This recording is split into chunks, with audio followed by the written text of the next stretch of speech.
परमेश्वर का धन्यवाद एक बार फिर से आज के शुभ दिन के लिए, इस विश्राम दिन के लिए, इस पवित्र दिन के लिए जो परमेश्वर ने हम सभी को दिया है कि इस दिन में हम उसकी आराधना कर सकें, उसकी महिमा, उसकी बड़ाई और उसका जय जयकार कर सकें। परमेश्वर के वचन भजन संहिता 119 और उसके 54 में इस प्रकार से लिखा है कि जहाँ मैं परदेसी होकर रहता हूँ वहाँ तेरी विधियाँ मेरे गीत गाने का विषय बनी हैं। परमेश्वर का धन्यवाद हो इस सुंदर समय के लिए जो परमेश्वर ने दिया है। और हम आराधना को शुरू करते हैं और मैं शुरू करने के लिए और शुरुआती प्रार्थना के लिए पास्टर महेश को जो देहरादून नवजीवन चर्च से हैं उनको आमंत्रित करना चाहता हूं। सबको प्रभु यीशु मसीह के नाम में जय मसीह की। हम विश्वास करते हैं कि परमेश्वर ने आपको सुरक्षित और संभाल के रखा, इसलिए प्रभु का धन्यवाद। परमेश्वर के नाम की महिमा हो, प्रभु की स्तुति हो, प्रभु की बड़ाई हो। और ये समय है कि हम सब लोग आज की आराधना के लिए जो हम सब अपने घरों में बैठे हैं प्रार्थना में चलें और अपने आंखों को बंद करें और अपने हाथ को जोड़ें। आकाश और पृथ्वी के परमेश्वर प्रभु यीशु के नाम से एक बार फिर पिता, हम सब प्रभु तेरे पास आते हैं प्रभु जी, और हम आपको धन्यवादित है प्रभु। आपने हम सब को और हमारी पूरी टीम को प्रभु आपने संभाला ताकि हम तेरे नाम को महिमा दे सके, तेरा आदर कर सके, तेरी स्तुति कर सके। सेनाओं के परमेश्वर हम प्रार्थना करते हैं प्रभु जी अपनी पूरी टीम के लिए प्रभु, जो अपनी सेवाओं को आज देने वाले हैं प्रभु जी। आप उन सबों के संग संग रहें प्रभु जी। हम प्रार्थना करते हैं प्रभु जी आराधना टीम के लिए परमेश्वर। हम प्रार्थना करते हैं प्रभु जी परमेश्वर वो आपकी महिमा में प्रभु जो आराधना करते हैं प्रभु, सचमुच उस आराधना के द्वारा हम सब प्रभु तैयार हों तेरे वचन को सुनने के लिए पिता। और प्रभु हम सब मिलकर आराधना करें प्रभु, आपके नाम की महिमा हो। हम प्रार्थना करते हैं प्रभु तेरे खादिम के लिए जो तेरे कलाम को लेकर आते प्रभु, एक एक वचन, एक एक बात प्रभु आपकी सामर्थ्य और आपकी आत्मा के द्वारा परिपूर्ण होने पाए प्रभु, और सुनने वालों पर प्रभु 100 गुना, 60 गुना और 30 गुना फल आए प्रभु जी। हम विनती करते हैं परमेश्वर प्रभु, जो तेरे बच्चे दान देते हैं प्रभु, आप उन पर तेरी आशीष ठहरे, तेरा अनुग्रह ठहरे प्रभु जी। और पिता हम प्रार्थना करते हैं जो लोग प्रभु जी परमेश्वर प्रभु तेरी सेवाओं को देते हैं प्रभु, गवाही के द्वारा, आराधना के द्वारा प्रभु, उन सबों पर तेरी आशीष ठहरे। और मेरी प्रार्थना है प्रभु पूरी टीम के साथ रहें जो प्रभु जी इस वीडियो को रिकॉर्डिंग करने में प्रभु हम सब की सहायता करते प्रभु, और प्रत्येक रविवार प्रभु हम तक पहुंचाते प्रभु, उनको उनके परिवार पर तेरी आशीष ठहरे। और देखने वाले सभी भाई बहन, बच्चे, बूढ़े, जवान पर तेरी आशीष ठहरे प्रभु, उनके घर में हर एक अनुग्रह हो प्रभु जी, और ताकि प्रभु उनके फोनों में नेट पाया जाए, और ताकि तेरी आराधना सभी लोग देख सके और आपके नाम की महिमा होने पाए। आप बड़े हम घटे, प्यारे पिता प्रभु यीशु के नाम से मानते हैं, आमीन। ये समय है कि हम लोग प्रभु यीशु मसीह के नाम में महिमा के लिए एक भजन को पढ़ेंगे, और भजन संहिता 96 आराधना के लिए हम लोग एक वचन को पढ़ेंगे।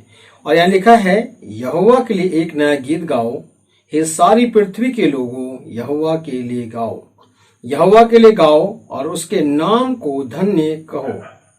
दिन प्रतिदिन उसके किए हुए उद्धार का सुसमाचार सुनाते रहो। अन्य जातियों में उसकी महिमा का और देश देश के लोगों में उसके आश्चर्य क्रम का वर्णन करते रहो। सो प्रभु धन्यवाद, परमेश्वर के नाम की महिमा हो। इस वचन के सुने और पढ़े जाने पर आशीष ठहरे। भजन संहिता 96 और उसका एक पद कहता है, यहोवा के लिए एक नया गीत गाओ। हाँ मेरे प्रियो, समय है कि हम परमेश्वर की महिमा के लिए एक नया गीत गाएं, प्रभु की आराधना करें, परमेश्वर के नाम की स्तुति करें, प्रभु के नाम की बड़ाई करें। और जैसे भजनकार कहता है, हे सारी पृथ्वी के लोगों, हमारी टीम मिलकर आराधना करती। आप अपने घरों में जब आप इस वीडियो को देखते हैं आप आराधना करें, ताकि वो आराधना परमेश्वर ग्रहण योग्य हो सके। इसलिए लिखा है, सारी पृथ्वी के लोगों, यहोवा के लिए गाओ, और यहोवा के लिए गाओ और उसके नाम को धन्य कहो। हाँ मेरे प्रियो, हम अपने घरों में रहकर प्रभु के नाम को धन्य कहें, प्रभु के नाम की स्तुति करें, प्रभु के नाम की बड़ाई करें। ऐसा परमेश्वर जो हमारे पास है, इसलिए हम सब मिलकर आप परमेश्वर की आराधना करें। फिर यहाँ पर 3 पद में लिखा है, अन्य जातियों में उसकी महिमा का और देश देश के लोगों में उसके आश्चर्य काम का वर्णन करो। आप अपने आसपास उसके परमेश्वर के वचन को और उसकी महिमा का प्रचार करें, उसकी महिमा को बताएं। सो प्रभु अनुग्रह करे, दया करे आप सबके जीवन में। और इसलिए प्रभु हमसे कहता है कि हे सारी पृथ्वी के लोगों, यहोवा का जयकार को। हमारे आपके पास समय है कि हम प्रभु की आराधना करें आपके और अपने घरों में बैठकर। प्रभु आपको आशीष दे। जय मसीह की। सो पास्टर महेश का बहुत बहुत धन्यवाद हो। हम लोग थोड़े समय आराधना में व्यतीत करेंगे। जय मसीह की। प्रभु का धन्यवाद हो आज के सुंदर दिन के लिए जो उसने हमारे जीवन में दिया है। उसने हमें जोड़ा है, हमें एक मन किया है। तो आए मिलकर एक मन होकर एक आवाज़ के साथ आत्मा और सच्चाई में हमारे पिता परमेश्वर की हम आराधना करें, क्योंकि वो उसके योग्य हैं। आमीन। उसने अब तक हमें चलाया है, हमारे संग वो रहा है और हम विश्वास करते आगे भी हमें चलाएगा। वो अपने वादों का सच्चा है, वो अपने वचन को पूरा करता है, वो कभी नहीं बदलता है। हालेलुया। आए मिलकर घोषणा करें, परमेश्वर हम जानते हैं कि तू हमारे संग है, तेरा हाथ हमारे ऊपर है, तो हमें डर का और चिंता का कोई विषय नहीं, क्योंकि हमारा भरोसा तुझ पर है, तू हमारा चलाने वाला है। आए मिलकर उसकी आराधना करें।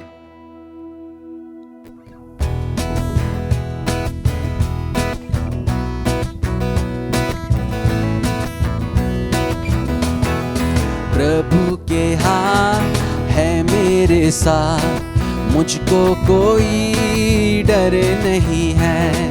प्रभु के हाथ है मेरे साथ, मुझको कोई डर नहीं है। ले चलता और संभालता मुझे, आखिर तक वो चलाता है।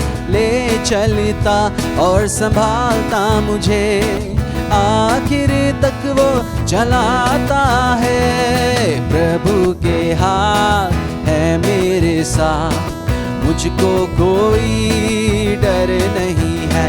हाँ, प्रभु के हाथ है मेरे साथ, मुझको कोई डर नहीं है।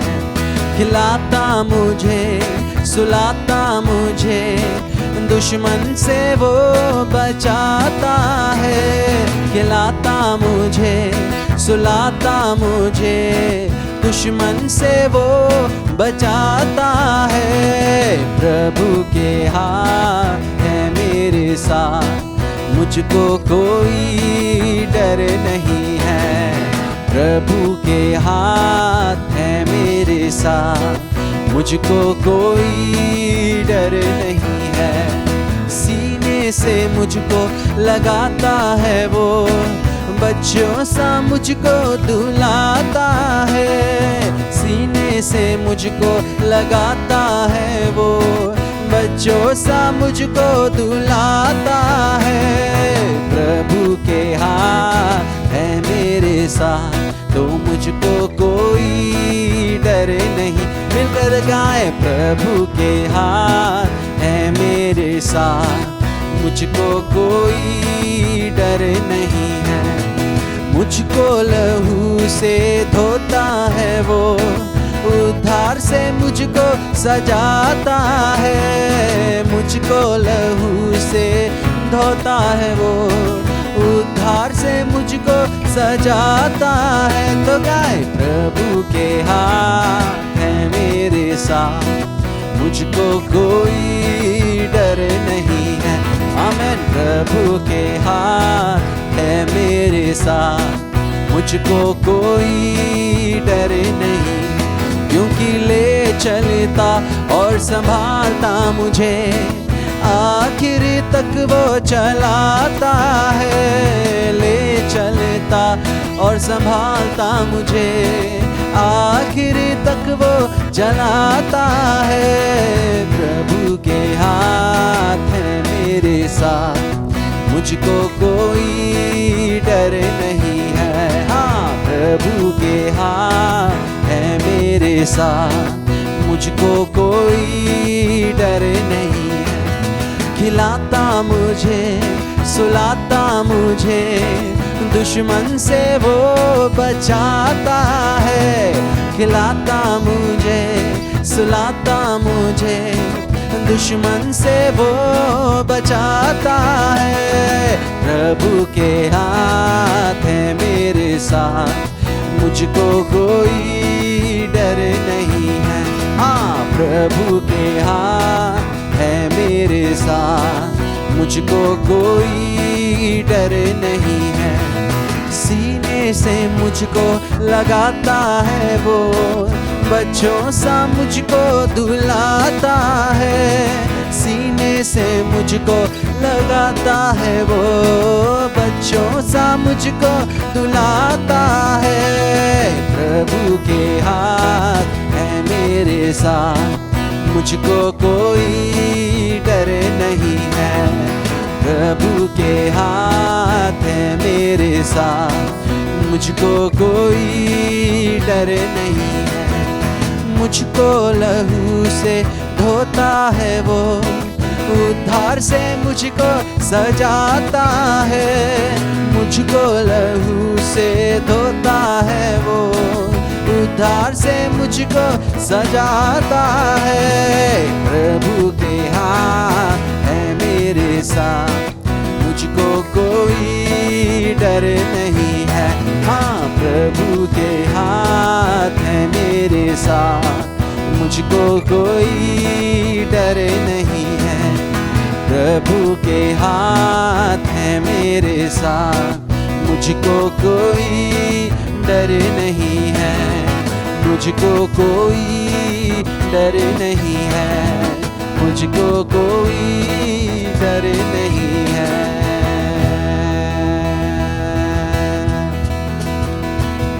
आमेन, आमेन, हालेलुया।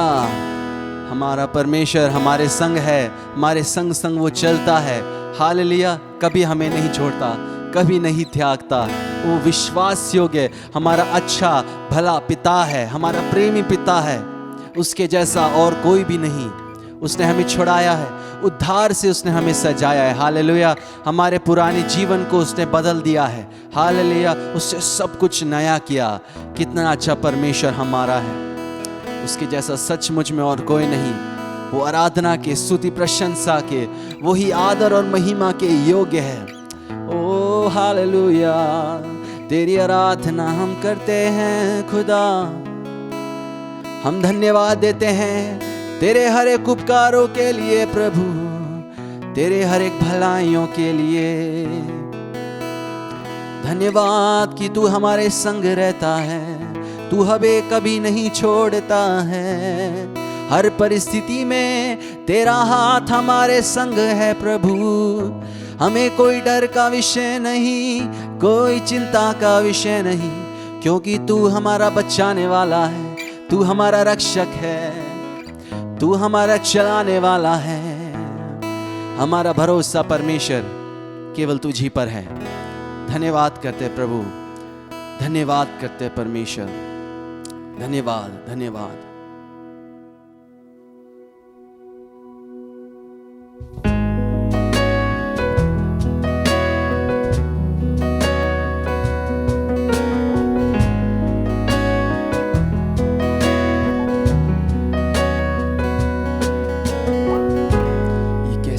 प्यार है तेरा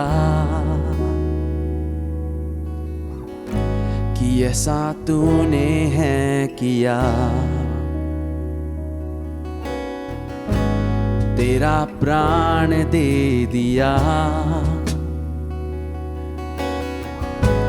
ताकि जीऊं मैं सदा।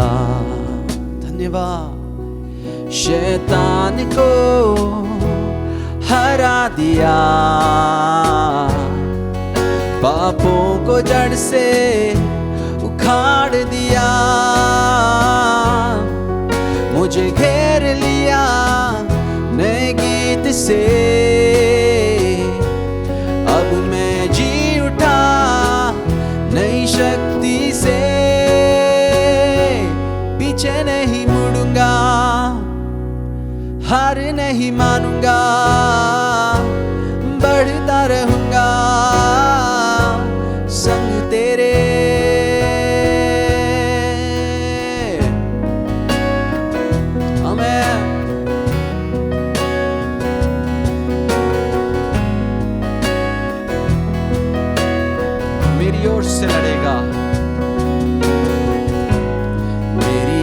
से लड़ेगा, कभी हाथ न छोड़ेगा। डर हटाकर बल दिया, जीत तूने मुझे दिया। शैतान को हरा दिया, पापों को जड़ से उखाड़ दिया। मुझे घेर लिया नए गीत से, अब मैं जी उठा नई शक्ति से। पीछे नहीं मुड़ूंगा, हार नहीं मानूंगा, बढ़ता रहूंगा संग तेरे। पीछे नहीं मुड़ूंगा, हार नहीं मानूंगा, बढ़ता रहूंगा संग तेरे। कहना ही क्या है, खुदा मेरे पक्ष में तो कौन अब मेरा विरोधी ठहरेगा। कहना ही क्या है,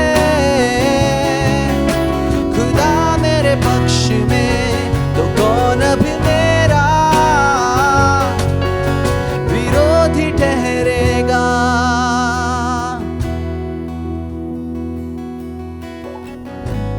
मेरी ओर से लड़ेगा, कभी हाथ ना छोड़ेगा। यही हमारा विश्वास है प्रभु। डर हटाकर बल दिया, जीत तूने हमें दिया। शैतान को हरा दिया, पापों को जड़ से उखाड़ दिया। मुझे घेर लिया नए गीत से, अब मैं जी उठा नई शक्ति से। आए मिलकर समर्पण करते हुए, पीछे नहीं मुड़ूंगा, हार नहीं मानूंगा, बढ़ता रहूंगा संग तेरे। हमारा समर्पण है, पीछे नहीं मुड़ूंगा, हार नहीं मानूंगा, बढ़ता रहूंगा संग तेरे।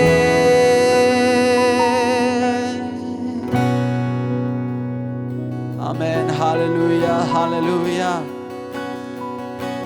प्रभु, हम अपने जीवन को तुझको समर्पित करते हैं परमेश्वर, और हम यही दुआ करते हैं परमेश्वर,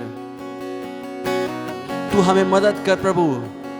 पुरानी बातों को हम पीछे मुड़ के ना देखें परमेश्वर, जिसमें से तूने हमें निकाला है परमेश्वर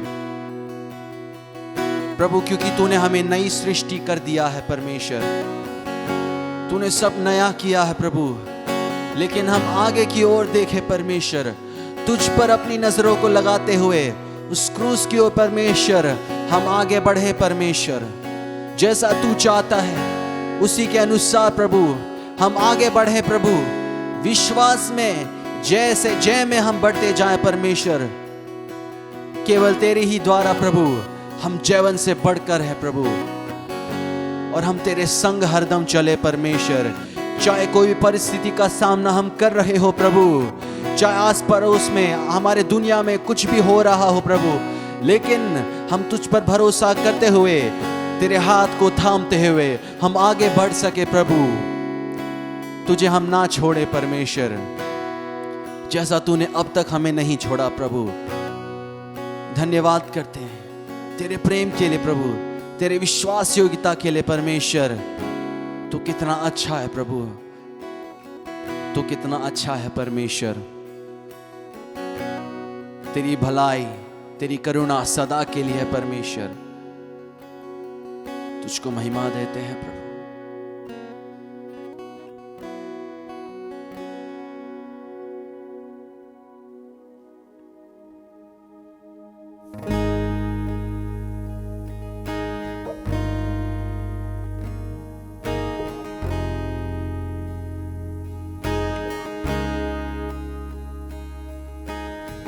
मैं जहाँ हूँ तेरी योजना है, मैं जैसा हूँ तेरी रचना हूँ। मेरा जीवन तेरे हाथों में, तेरे हाथों में।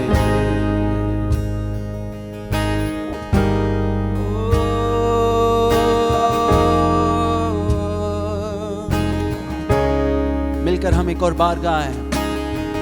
मैं जहाँ हूँ तेरी योजना है, मैं जैसा हूँ तेरी रचना हूँ। मेरा जीवन तेरे हाथों में, तेरे हाथों में।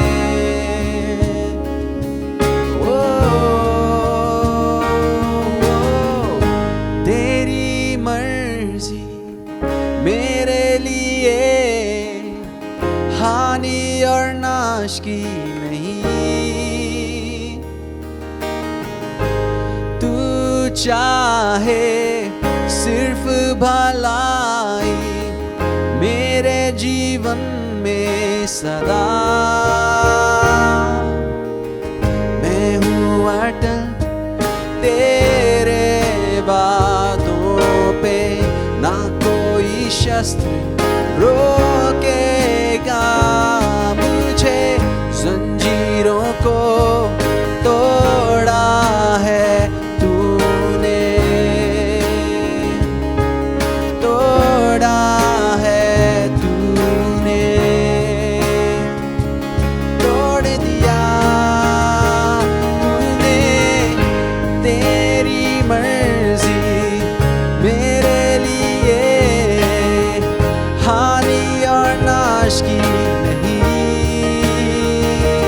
ओ तू चाहे सिर्फ भलाई मेरे जीवन में सदा। तेरी मर्जी मेरे लिए प्रभु हानि और नाश की नहीं। ओ तू चाहे सिर्फ भलाई मेरे जीवन में सदा।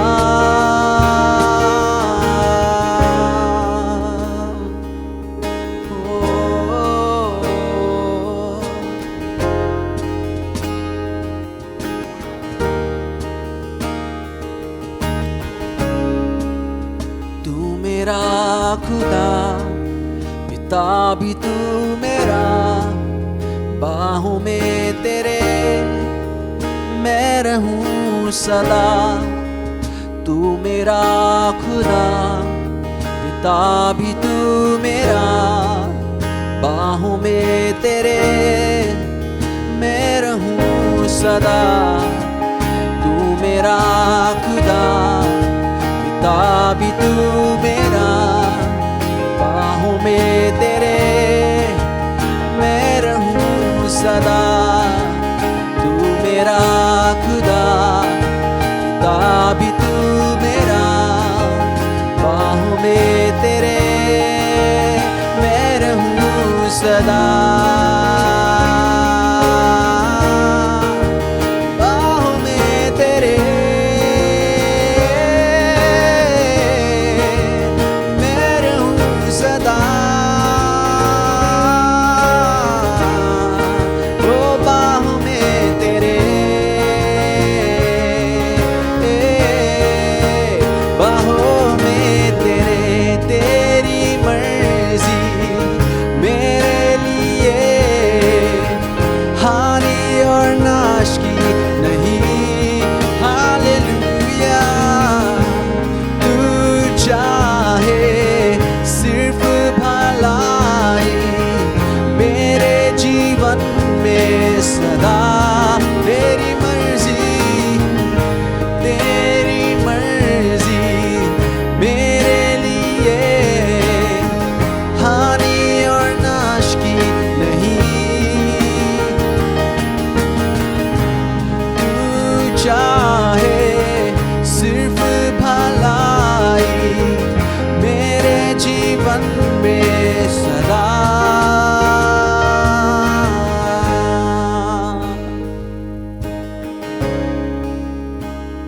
Yes, Lord. यीशुआ, यही तेरा वचन कहता है परमेश्वर, तेरी मर्जी, तेरी योजनाएं हमारे भलाई के लिए है परमेश्वर, हमारे हानि और नाश के लिए नहीं प्रभु।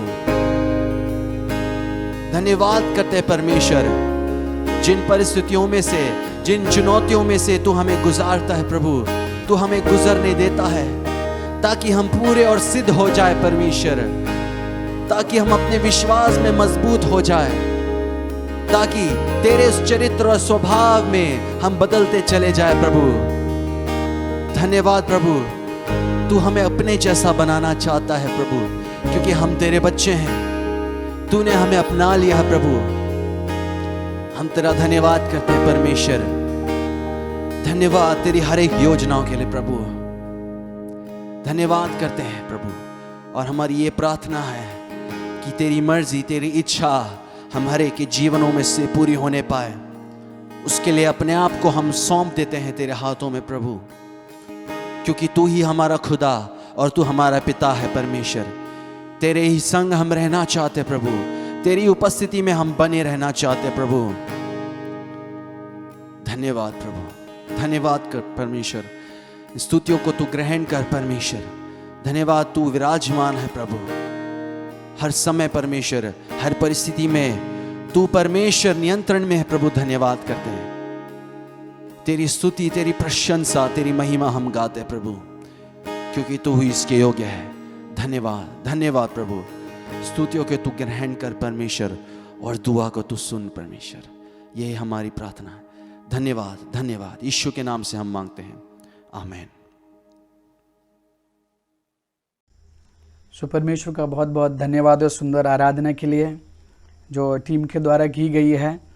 और हम लोग मध्यस्थता की प्रार्थना में जाएंगे, और मैं जो पास्टर प्रेम जो नवजीवन चर्च देहरादून से हैं उनको आमंत्रित करना चाहूँगा कि वो प्रार्थना में हमारी अगुवाई करें। आप सभी को जय मसीह की। प्रभु यीशु मसीह के नाम में मैं आप सबका स्वागत करता हूं। धन्यवाद देते हैं उस परमेश्वर का, उसने आज एक बार फिर हमें मौका दिया आज की इस आराधना में शामिल होने के लिए और प्रार्थना करने के लिए। मेरे प्रियो, हम प्रति रविवार अपने देश के लिए, समस्त संसार के लिए, समस्त मानव जाति के लिए प्रार्थना करते हैं और आज भी करेंगे। इसलिए आप सब लोग इस समय मेरे साथ प्रार्थना में शामिल हो सकते हैं। आप अपने अपने स्थान से प्रार्थना कर सकते हैं। आइए हम प्रार्थना में जाएं। हमारे जीवित और सामर्थी परमेश्वर पिता, आकाश और पृथ्वी के स्वामी, मनुष्य मात्र, प्राणी मात्र को रचने और बनाने वाले परमेश्वर, हम आपकी महिमा और आपकी स्तुति करते हैं, धन्यवाद देते हैं प्रभु। आप हमें बार बार ऐसे अवसर देते हैं कि हम आपके सन्मुख बैठ सकें, प्रार्थना कर सकें। प्रभु जी, हम इस समय आपके सन्मुख इकट्ठे हुए हैं, जमा हुए हैं, ये प्रार्थना करने के लिए कि प्रभु इस समय जो समस्त विश्व में, समस्त संसार में और हमारे देश में प्रभु जी, ये जो एक संकट का काल चल रहा है, एक महामारी चल रही है प्रभु जी, आपदाएं विपदाएं चल रही है प्रभु, अलग अलग प्रकार की समस्याएं हैं, हम इन सब को प्रभु आपके चरणों में रख देते हैं। हम आपसे प्रार्थना करते हैं, हमारा विश्वास है प्रभु आपके ऊपर कि जब कलीसिया लौ लगा के प्रार्थना करती है, कलीसिया प्रभु आपसे मांगती है, जब कलीसिया आपकी शरण में आती है, तब आप उसकी प्रार्थनाओं का जवाब देते हैं। प्रभु जी, हम आपसे विनती करते हैं, आपसे प्रार्थना करते हैं कि प्रभु आप इस समय समस्त विश्व में और हमारे देश में जो ये महामारी, ये कोरोना वायरस जो चल रहा है प्रभु जी, इससे लोगों की रक्षा करें, सुरक्षा करें, सारे वातावरण को अपने नियंत्रण में ले प्रभु, क्योंकि समस्त मानव जाति आपकी रचना है। चाहे प्रभु संसार के किसी भी देश में या किसी भी कोने में, या प्रभु हमारे देश में रहने वाले समस्त मानव जाति आपने रचा है, आपने बनाया है, आप उससे प्रेम करते हैं प्रभु जी। सो प्रभु आप दया करें, आपने हमें अधिकार दिया है प्रार्थना करने का, आपने हमें प्रार्थना के लिए प्रभु जी चुना है और बुलाया है कि हम प्रभु समस्त मानव जाति के लिए और अपने लिए भी आप प्रभु आपसे प्रार्थना कर सकें।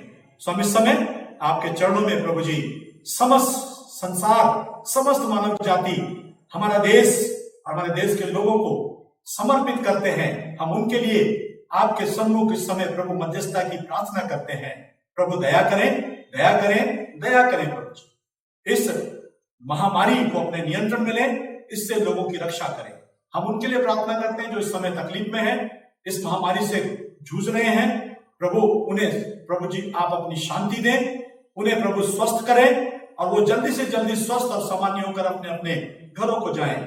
और प्रभु साथ ही साथ हम आज प्रार्थना में याद करते हैं उन तमाम लोगों को प्रभु जी जो इस महामारी के काल में, संकट में प्रभु जी सेवा में लगे हुए हैं, लोगों की सेवा कर रहे हैं प्रभु। उसमें डॉक्टर्स हैं, उसमें प्यारे प्रभु जी मेडिकल स्टाफ है, उसमें नर्सेज हैं, उसमें प्रभु जी हमारे देश की हमारे पुलिस और पुलिस में काम करने वाले तमाम प्रभु जी जो सैनिक हैं वो हैं प्रभु जी, और साथ में और जो दूसरे सहायक जो सब इस प्रकार सेवा में लगे इस समय, उन सबको हम प्रार्थना में याद करते हैं। उन सब की सुरक्षा आपसे मांगते हैं, उन सब के लिए आपको धन्यवाद देते हैं और अपनी कलीसिया को भी तेरे चरणों में समर्पित करते हैं। जो कलीसिया प्रभु जी प्रार्थना में लगी हुई है, आप उनकी प्रार्थना को सुने प्रभु जी। हम आपसे और ये विनती करते हैं कि प्रभु तेरा वचन हमें ये बताता है कि जब जब प्रभु खास तौर से तेरे लोगों ने या प्रभु जब जब लोगों ने अपने पापों को माना है, उनका पश्चाताप किया है, उनको स्वीकार और अंगीकार किया है, उनके लिए क्षमा मांगी है और आपसे प्रार्थना की है, तब तक प्रभु जी आपने उनकी प्रार्थना को सुना और इस प्रकार की तमाम आपत्ति, विपत्ति, संकट, महामारी सबसे प्रभु आपने बचाया है। आज हम सब मिलकर आपसे प्रार्थना करते हैं, आप प्रभु जी अनुग्रह करें और समस्त मानव जाति के ऊपर और हमारे देश के ऊपर और देशवासियों के ऊपर और कलीसिया के ऊपर और कलीसिया के तमाम प्रभु जी तेरे लोगों के ऊपर अपना अनुग्रह बनाए रखें। धन्यवाद हो हमारी प्रार्थना को सुनने के लिए। प्रार्थना प्रभु यीशु मसीह के नाम से मांगते हैं, आमीन। आप सबको जय मसीह। सो परमेश्वर का धन्यवाद एक बार फिर से पास्टर प्रेम के लिए जिन्होंने प्रार्थना में हमारी अगुवाई करी। अब हमारे पास समय होगा कि हम लोग परमेश्वर के वचन में जाएंगे और मैं आमंत्रित करना चाहूँगा पास्टर साइमन चंद्रा जी को जो ग्रेटर नोएडा नवजीवन चर्च से हैं और हमारे बीच में परमेश्वर के वचन को लेकर आए। आप सभी को नवजीवन चर्च की तरफ से आपका स्वागत है। मैं प्रभु का धन्यवाद देता हूं जितने भी लोग अपने घरों में, परिवारों में परमेश्वर की आराधना करने के लिए एकत्रित हुए हैं। प्रभु आप सबको आपके घरों और परिवारों को सुरक्षित रखे, आशीष दे। आइए अपने सर को झुकाएंगे और प्रार्थना करेंगे। अनुपम अनुग्रहकारी दयालु परमेश्वर, हम आपका हृदय से धन्यवाद देते हैं इस वक्त के लिए, इस समय के लिए। प्रभु तू हमसे बातचीत करता है, तू हमारे जीवन में रुचि रखता है, तू हमारे जीवन को आशीष देता है और आज तक तूने ही हमको संभाला है, हमारी जरूरतों को तूने ही पूरा किया है। प्रभु आज हमारी आत्मिक आवश्यकता को पूरा करना, हमसे बोलना और बातचीत करना, अपने वचन के द्वारा हम सबको स्पर्श करना, प्रार्थना यीशु मसीह के नाम से मांगते हैं, आमीन। हम प्रभु के वचन से आज के मनन के लिए देखेंगे मत्ती रचित सुसमाचार उसका 25 अध्याय 31 से 40, मैथ्यू चैप्टर 25 वर्सेस 31 to 40, जहां पर इस प्रकार से लिखा है। मैं आपके लिए पढ़ देता हूं 31 पद से आगे। जब मनुष्य का पुत्र अपनी महिमा में आएगा और सब स्वर्गदूत उसके साथ आएंगे, तो वो अपनी महिमा के सिंहासन पर विराजमान होगा और सब जातियां उसके सामने इकट्ठी की जाएंगी। और जैसे चरवाहा भेड़ों को बकरियों से अलग कर देता है, वैसे ही वो उन्हें एक दूसरे से अलग करेगा। वो भेड़ों को अपनी दाहिनी ओर और बकरियों को बाईं ओर खड़ा करेगा। और राजा अपनी दाहिनी ओर वालों से कहेगा, हे मेरे पिता के धन्य लोगों, आओ उस राज्य के अधिकारी हो जाओ जो जगत के आदि से तुम्हारे लिए तैयार किया गया है। क्योंकि मैं भूखा था और तुमने मुझे खाने को दिया, मैं प्यासा था और तुमने मुझे पानी पिलाया, मैं परदेशी था और तुमने मुझे अपने घर में ठहराया, मैं नंगा था और तुमने मुझे कपड़े पहनाए, मैं बीमार था और तुमने मेरी सुधि ली, मैं बंदी गृह में था और तुम मुझसे मिलने आए। तब धर्मी उसको उत्तर देंगे, हे प्रभु, हमने कब तुझे भूखा देखा और खिलाया, या प्यासा देखा और पानी पिलाया? हमने कब तुझे परदेशी देखा और अपने घर में ठहराया, या नंगा देखा और कपड़े पहनाए? हमने कब तुझे बीमार या बंदी गृह में देखा और तुझसे मिलने आए? तब राजा उन्हें उत्तर देगा, मैं तुमसे सच सच कहता हूं, कि तुमने जो मेरे इन छोटे से छोटे भाइयों में से किसी एक के साथ किया वो मेरे साथ किया। प्रभु अपने वचन के पढ़े और सुने जाने पे आशीष दे। प्रियो, हम प्रभु का वचन का धन्यवाद देते हैं। कई बार हमने ये वचन पढ़ा है और कई बार हम इस वचन को पढ़ करके इसको दूसरे संदर्भ में ले लेते हैं, लेकिन आज हम आज हमारा टॉपिक है वो है रिलीजियस वर्सेस राइचसनेस। रिलीजियस यानी जो हम जिस धर्म को मानते हैं, धर्म परायण। हम बहुत रिलीजियस लोग हैं। हिंदुस्तान, इस विश्व में बहुत सारे रिलीजन हैं, बहुत सारे धर्म हैं, और हम अपने अपने धर्मों को, उसके आस्थाओं को, उसके विश्वासों को मारने के लिए हम एक रिलीजियस व्यक्ति बनना चाहते हैं। लेकिन आज हम देखेंगे क्या परमेश्वर हमसे रिलीजियस व्यक्ति बनना चाहता है, हमें देखना चाहता है, या वो राइचियस देखना चाहता है। क्योंकि जब तक हम रिलीजन में और राइचियस में अंतर नहीं करेंगे तब तक हमें मालूम नहीं चलेगा कि ये किस संदर्भ में बात कही गई है। प्रभु ने जो बात बोली है ये एक फाइनल प्रोडक्ट था। उसने अपने शिष्यों को बताया कि जो मेरे शिष्य होंगे वो कैसे होंगे और वो क्या करेंगे, और जब राजा आएगा, जब हमारा न्याय होगा, तो वो शिष्यों को किस प्रकार से अपनी दाहिनी ओर खड़ा कर देगा। इसलिए प्रियो, आज हमें ये सवाल पूछना है कि हम वास्तव में जो परमेश्वर का वचन हमें कहता है, यहाँ पे जो है एक शब्द आया है कि उस दिन धर्मी कहेंगे। धर्मी का मतलब क्या है? धर्मी का मतलब जो है रिलीजियस होना है, या धर्मी का मतलब राइचियस होना है। ये दो जो है इंग्लिश के शब्द हैं जिसमें हम थोड़ा अच्छे से इसको देख सकते हैं। और प्रियो, परमेश्वर आज हमसे क्या चाहता है, और प्रभु के वचन के आधार पर आज हम इसी का अध्ययन करते हुए आगे बढ़ते हैं। प्रभु का वचन बताना चाहता है कि सबसे पहले हम जो पहली बात है वो रिलीजियस यानी धर्म परायण। क्योंकि हम बहुत ऐसे धर्म को फॉलो करने वाले लोग हैं।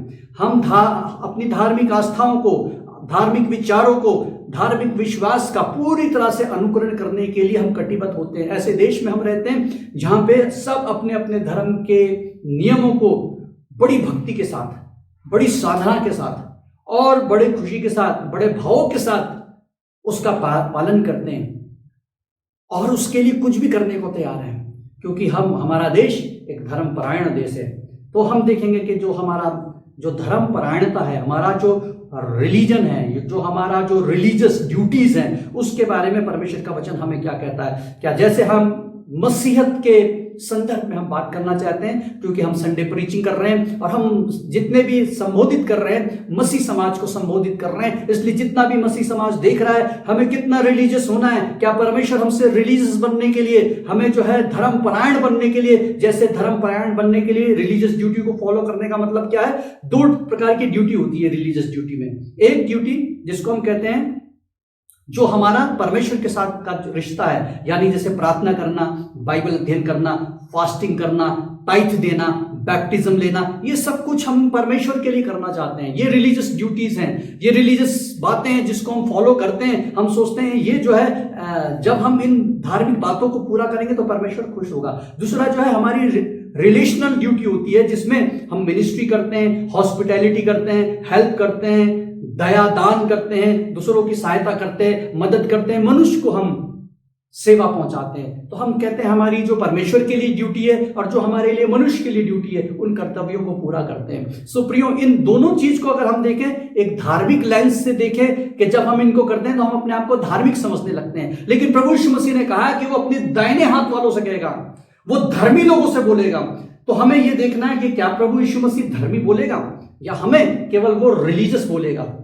क्योंकि मालूम नहीं, वहां पे जो रिलीजियस लोग हैं स्वर्ग में जाएंगे, उसके लिए प्रभु ने आह्वान किया कि मेरे पिता के धन्य लोगों आओ, जो रिलीजियस ड्यूटी को फॉलो करने वाले हैं या जो राइचियस लोग हैं। इसलिए प्रियो, परमेश्वर के वचन में से कुछ पन्नों को हम पलटेंगे, तब हमें मालूम चलेगा कि जो रिलीजियस लोग थे उसके बारे में यीशु मसीह ने क्या कहा। मत्ती उसका 23 में, अगर इसके आप थोड़े से पिछले पन्नों को पलटेंगे, मत्ती रचित सुसमाचार, तो उसमें आप पाएंगे 23 में जो रिलीजियस लोग थे, जो धार्मिक लोग थे, जो धार्मिक कट्टर पंथ वाले थे, जो धार्मिकता को, जो अपने रिलीजन को बहुत सख्ती से पालन करते थे, उन लोगों के लिए प्रभु के वचन में क्या लिखा? 23 में लिखा है, हे कपटी शास्त्रियों और फरीसियों, तुम पर हाय, तुम पुदीने और सौंफ और जीरे का दशमांश तो देते हो, परंतु तुमने व्यवस्था की गंभीर बातों का अर्थात न्याय और दया और विश्वास को छोड़ दिया है। चाहिए था कि इन्हें भी करते रहते और उन्हें भी करते रहते।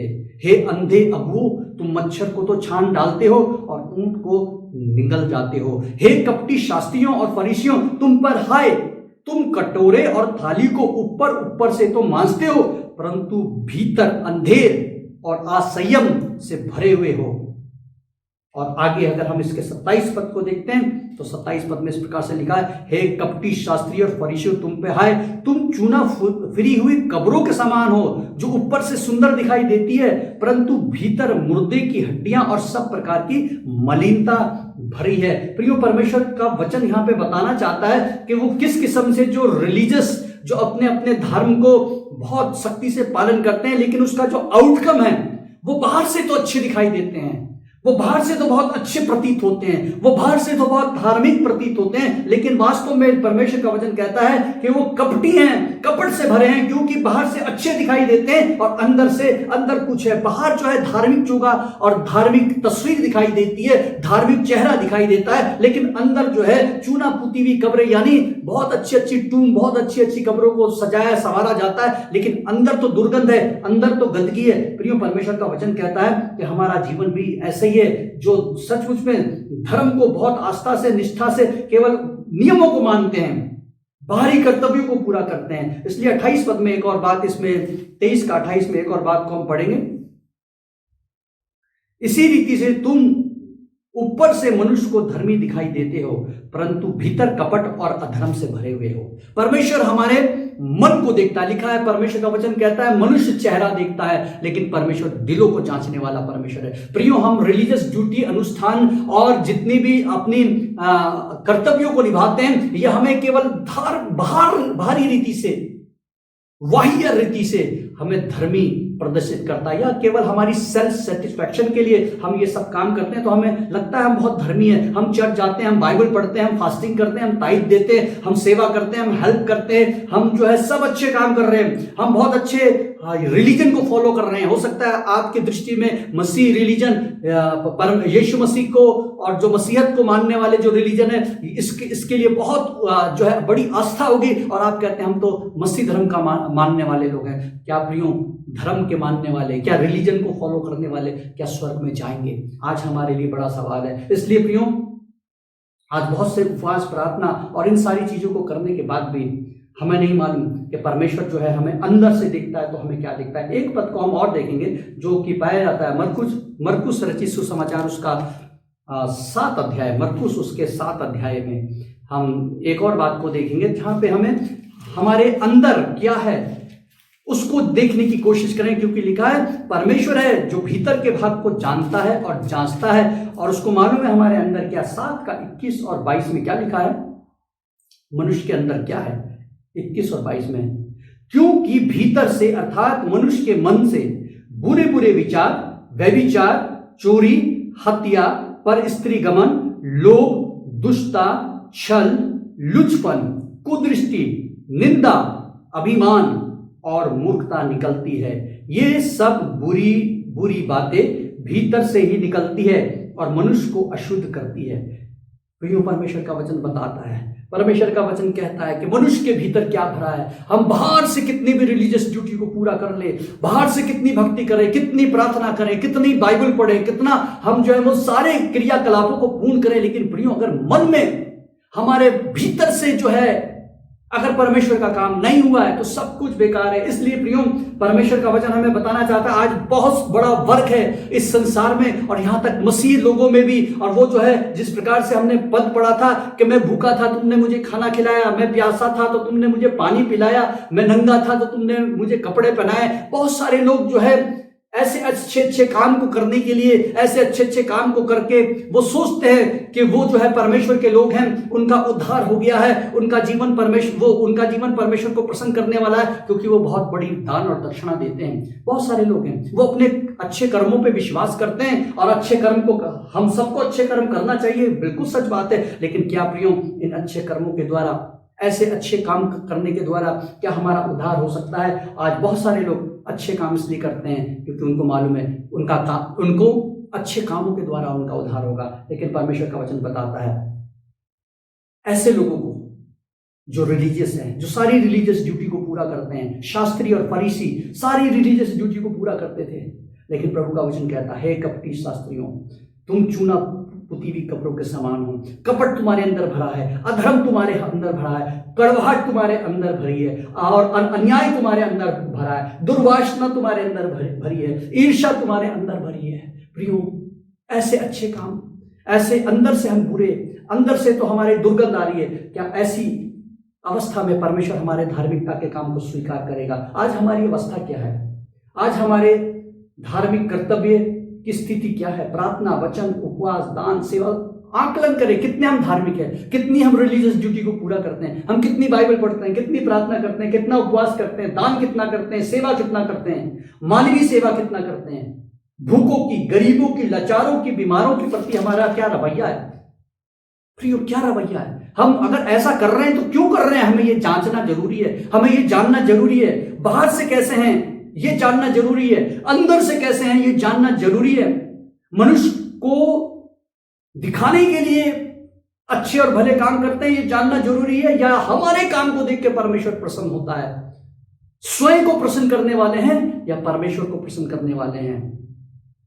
बाइबल कहती है रोमियो 3:23, हम सब पापी हैं, सब पापी हैं, एक भी धर्मी नहीं, सब के सब अधर्मी है। और इसलिए परमेश्वर के वचन में लिखा है, यशाया उसके 64:6 में, हमारे अपने धर्म के काम मैले चिथड़ों के समान है। प्रियो, जब हमारी अवस्था ऐसी है कि हम रिलीजियस ड्यूटी तो पूरी करते हैं, प्रार्थना तो पूरी करते हैं, उपवास तो पूरा करते हैं, दान तो पूरा देते हैं, भूखों को खाना तो पूरा खिलाते हैं, हम सोशल वर्क तो पूरा करते हैं, चैरिटी तो पूरी करते हैं, लेकिन फिर भी हमारे अंदर कड़वाहट भरी है, फिर भी हमारे अंदर व्यभिचार भरा है, फिर भी हमारे अंदर अन्याय भरा है, फिर भी हमारे अंदर स्वार्थ भरा है। प्रियो, परमेश्वर का वचन कहता है कि ये सारे काम जो अच्छे हैं, जो भले हैं, जो अच्छे दिखते हैं, ये परमेश्वर के आगे मैले और गंदे चिथड़ों के समान हैं, क्योंकि हम सब पापी हैं, हम अंदर से पापी हैं, हम अंदर हमारे जो है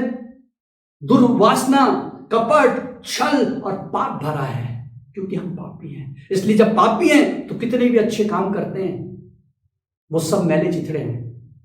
सोच लीजिए कि ऐसा व्यक्ति, इस बात को समझने के लिए सोच लीजिए, ऐसा व्यक्ति जो कि वायरस से इन्फेक्टेड है। आज हम वायरस के बारे में बहुत बातचीत करते हैं, न्यूज सुनते हैं। कोई इन्फेक्टेड पर्सन आके बहुत बड़े बड़े डेक में बहुत अच्छे अच्छे खाने बांट रहा है, भूखों को खाना खिला रहा है और पानी पिला रहा है और कपड़े बांट रहा है, और वो शुद्धि लेने के लिए जा रहा है, और वो मेडिसिन दे रहा है, और वो इन्फेक्टेड पर्सन जो है अपने उस इन्फेक्शन के द्वारा सबके लिए बहुत अच्छे अच्छे काम कर रहा है। आप में से कितने लोग, जब ये जानकारी हो जाएगी कि वो वायरस से पीड़ित है और वो इतने उत्साह से इतने अच्छे काम कर रहा है, कितने लोग उसका खाना खाएंगे, कितने लोग उसकी सेवाओं को लेंगे, कितने लोग उसके हाथ की छुई हुई वस्तुओं को छुएंगे और ग्रहण करेंगे, कितने उसकी सेवा ग्रहण करेंगे। प्रियो, हम इस संदर्भ में अगर जानेंगे तो सच है आज कि इन्फेक्शन कैसे एक व्यक्ति से दूसरे व्यक्ति को लगता है। हम उसकी कुछ भी सेवाओं को नहीं लेंगे, हम उसकी कुछ छुई हुई वस्तु को नहीं, कहीं हमें वो इन्फेक्शन ना लग जाए।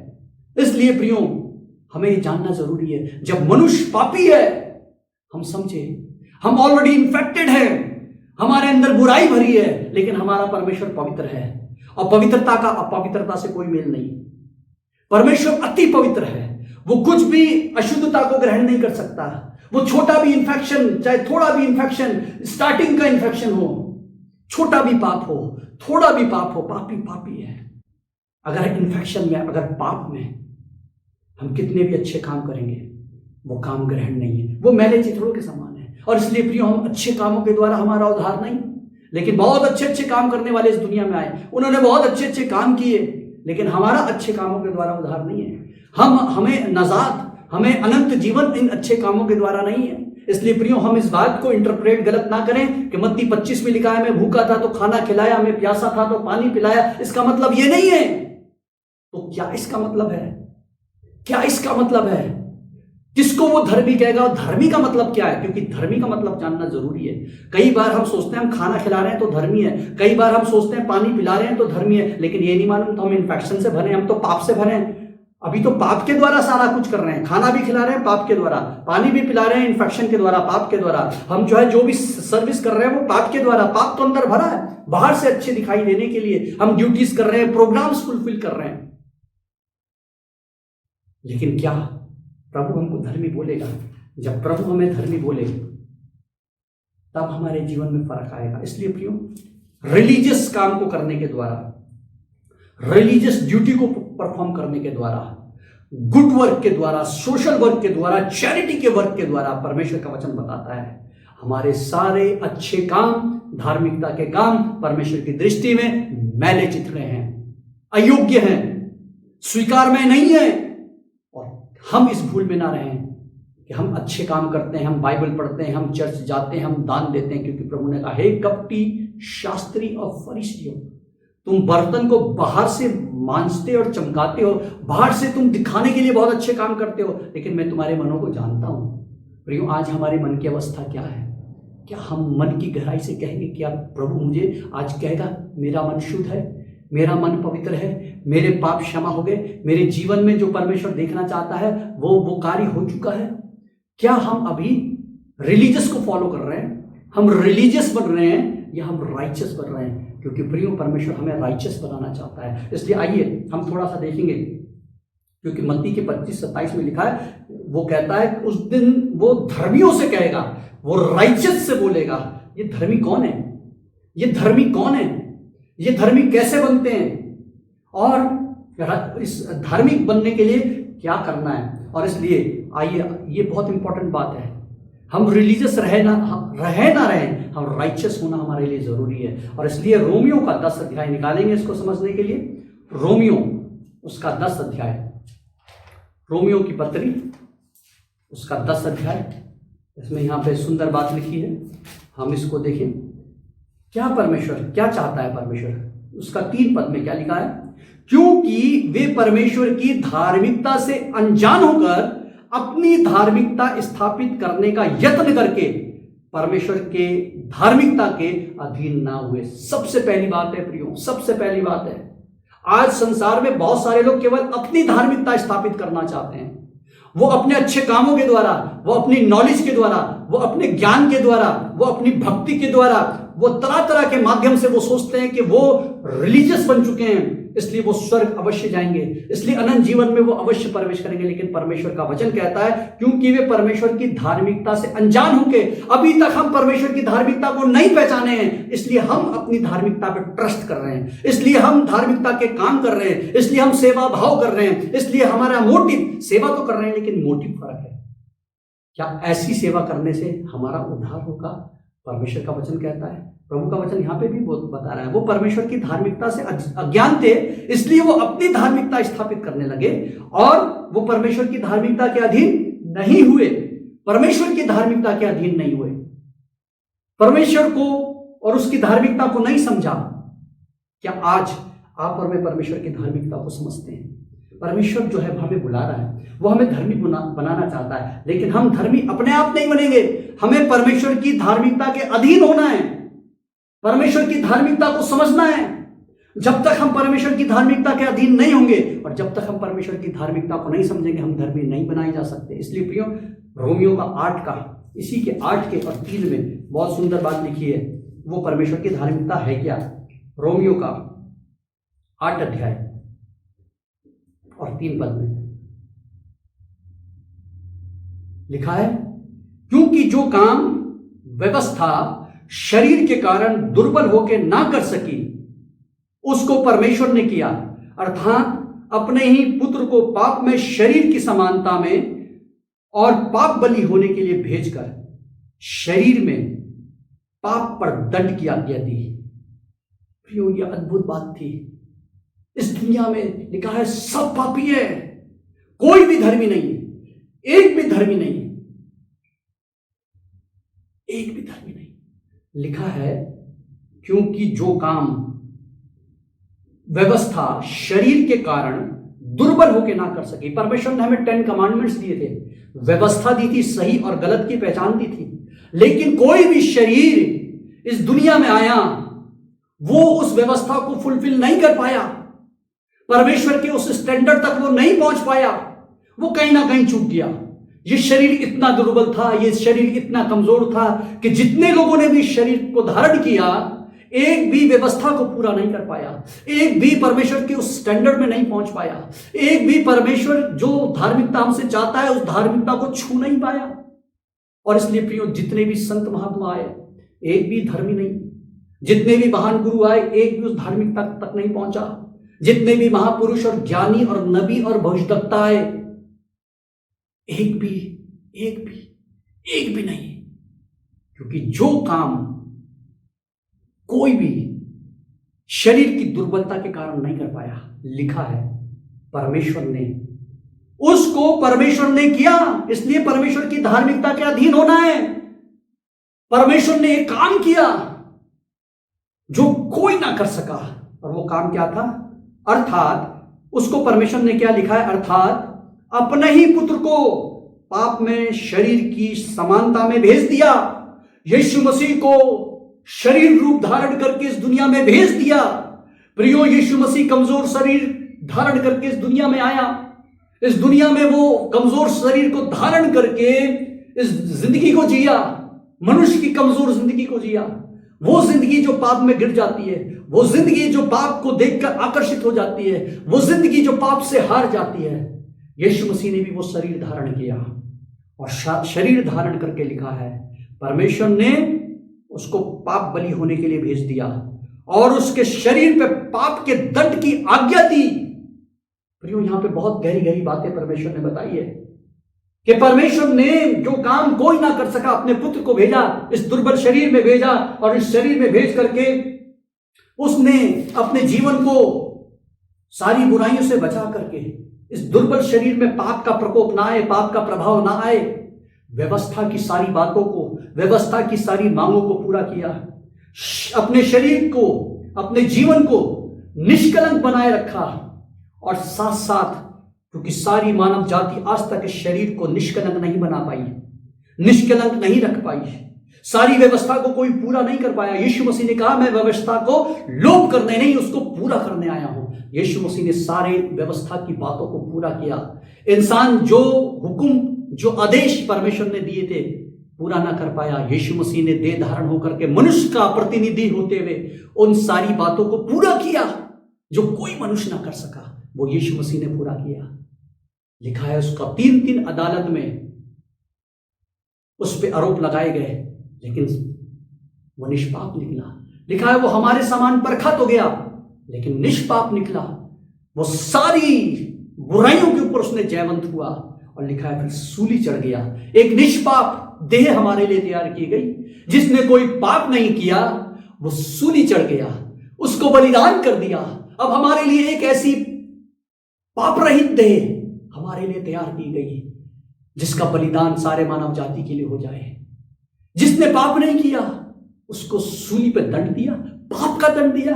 हमारे शरीर में जो हमने पाप किया था उसका दंड उसकी देह पे हुआ, उसकी देह पे मिला। और इसलिए परमेश्वर का वचन हमें बताता है यशायाह 53:5 में, वो हमारे अपराधों के कारण घायल किया गया, हमारे अधर्म के कामों के कारण वो कुचला गया, हमारी शांति के लिए उस पर ताड़ना पड़ी। प्रियो, क्या आप जानते हैं मानव धर्मी कैसे बनता है? ये था मानव को धर्मी बनाने का तरीका।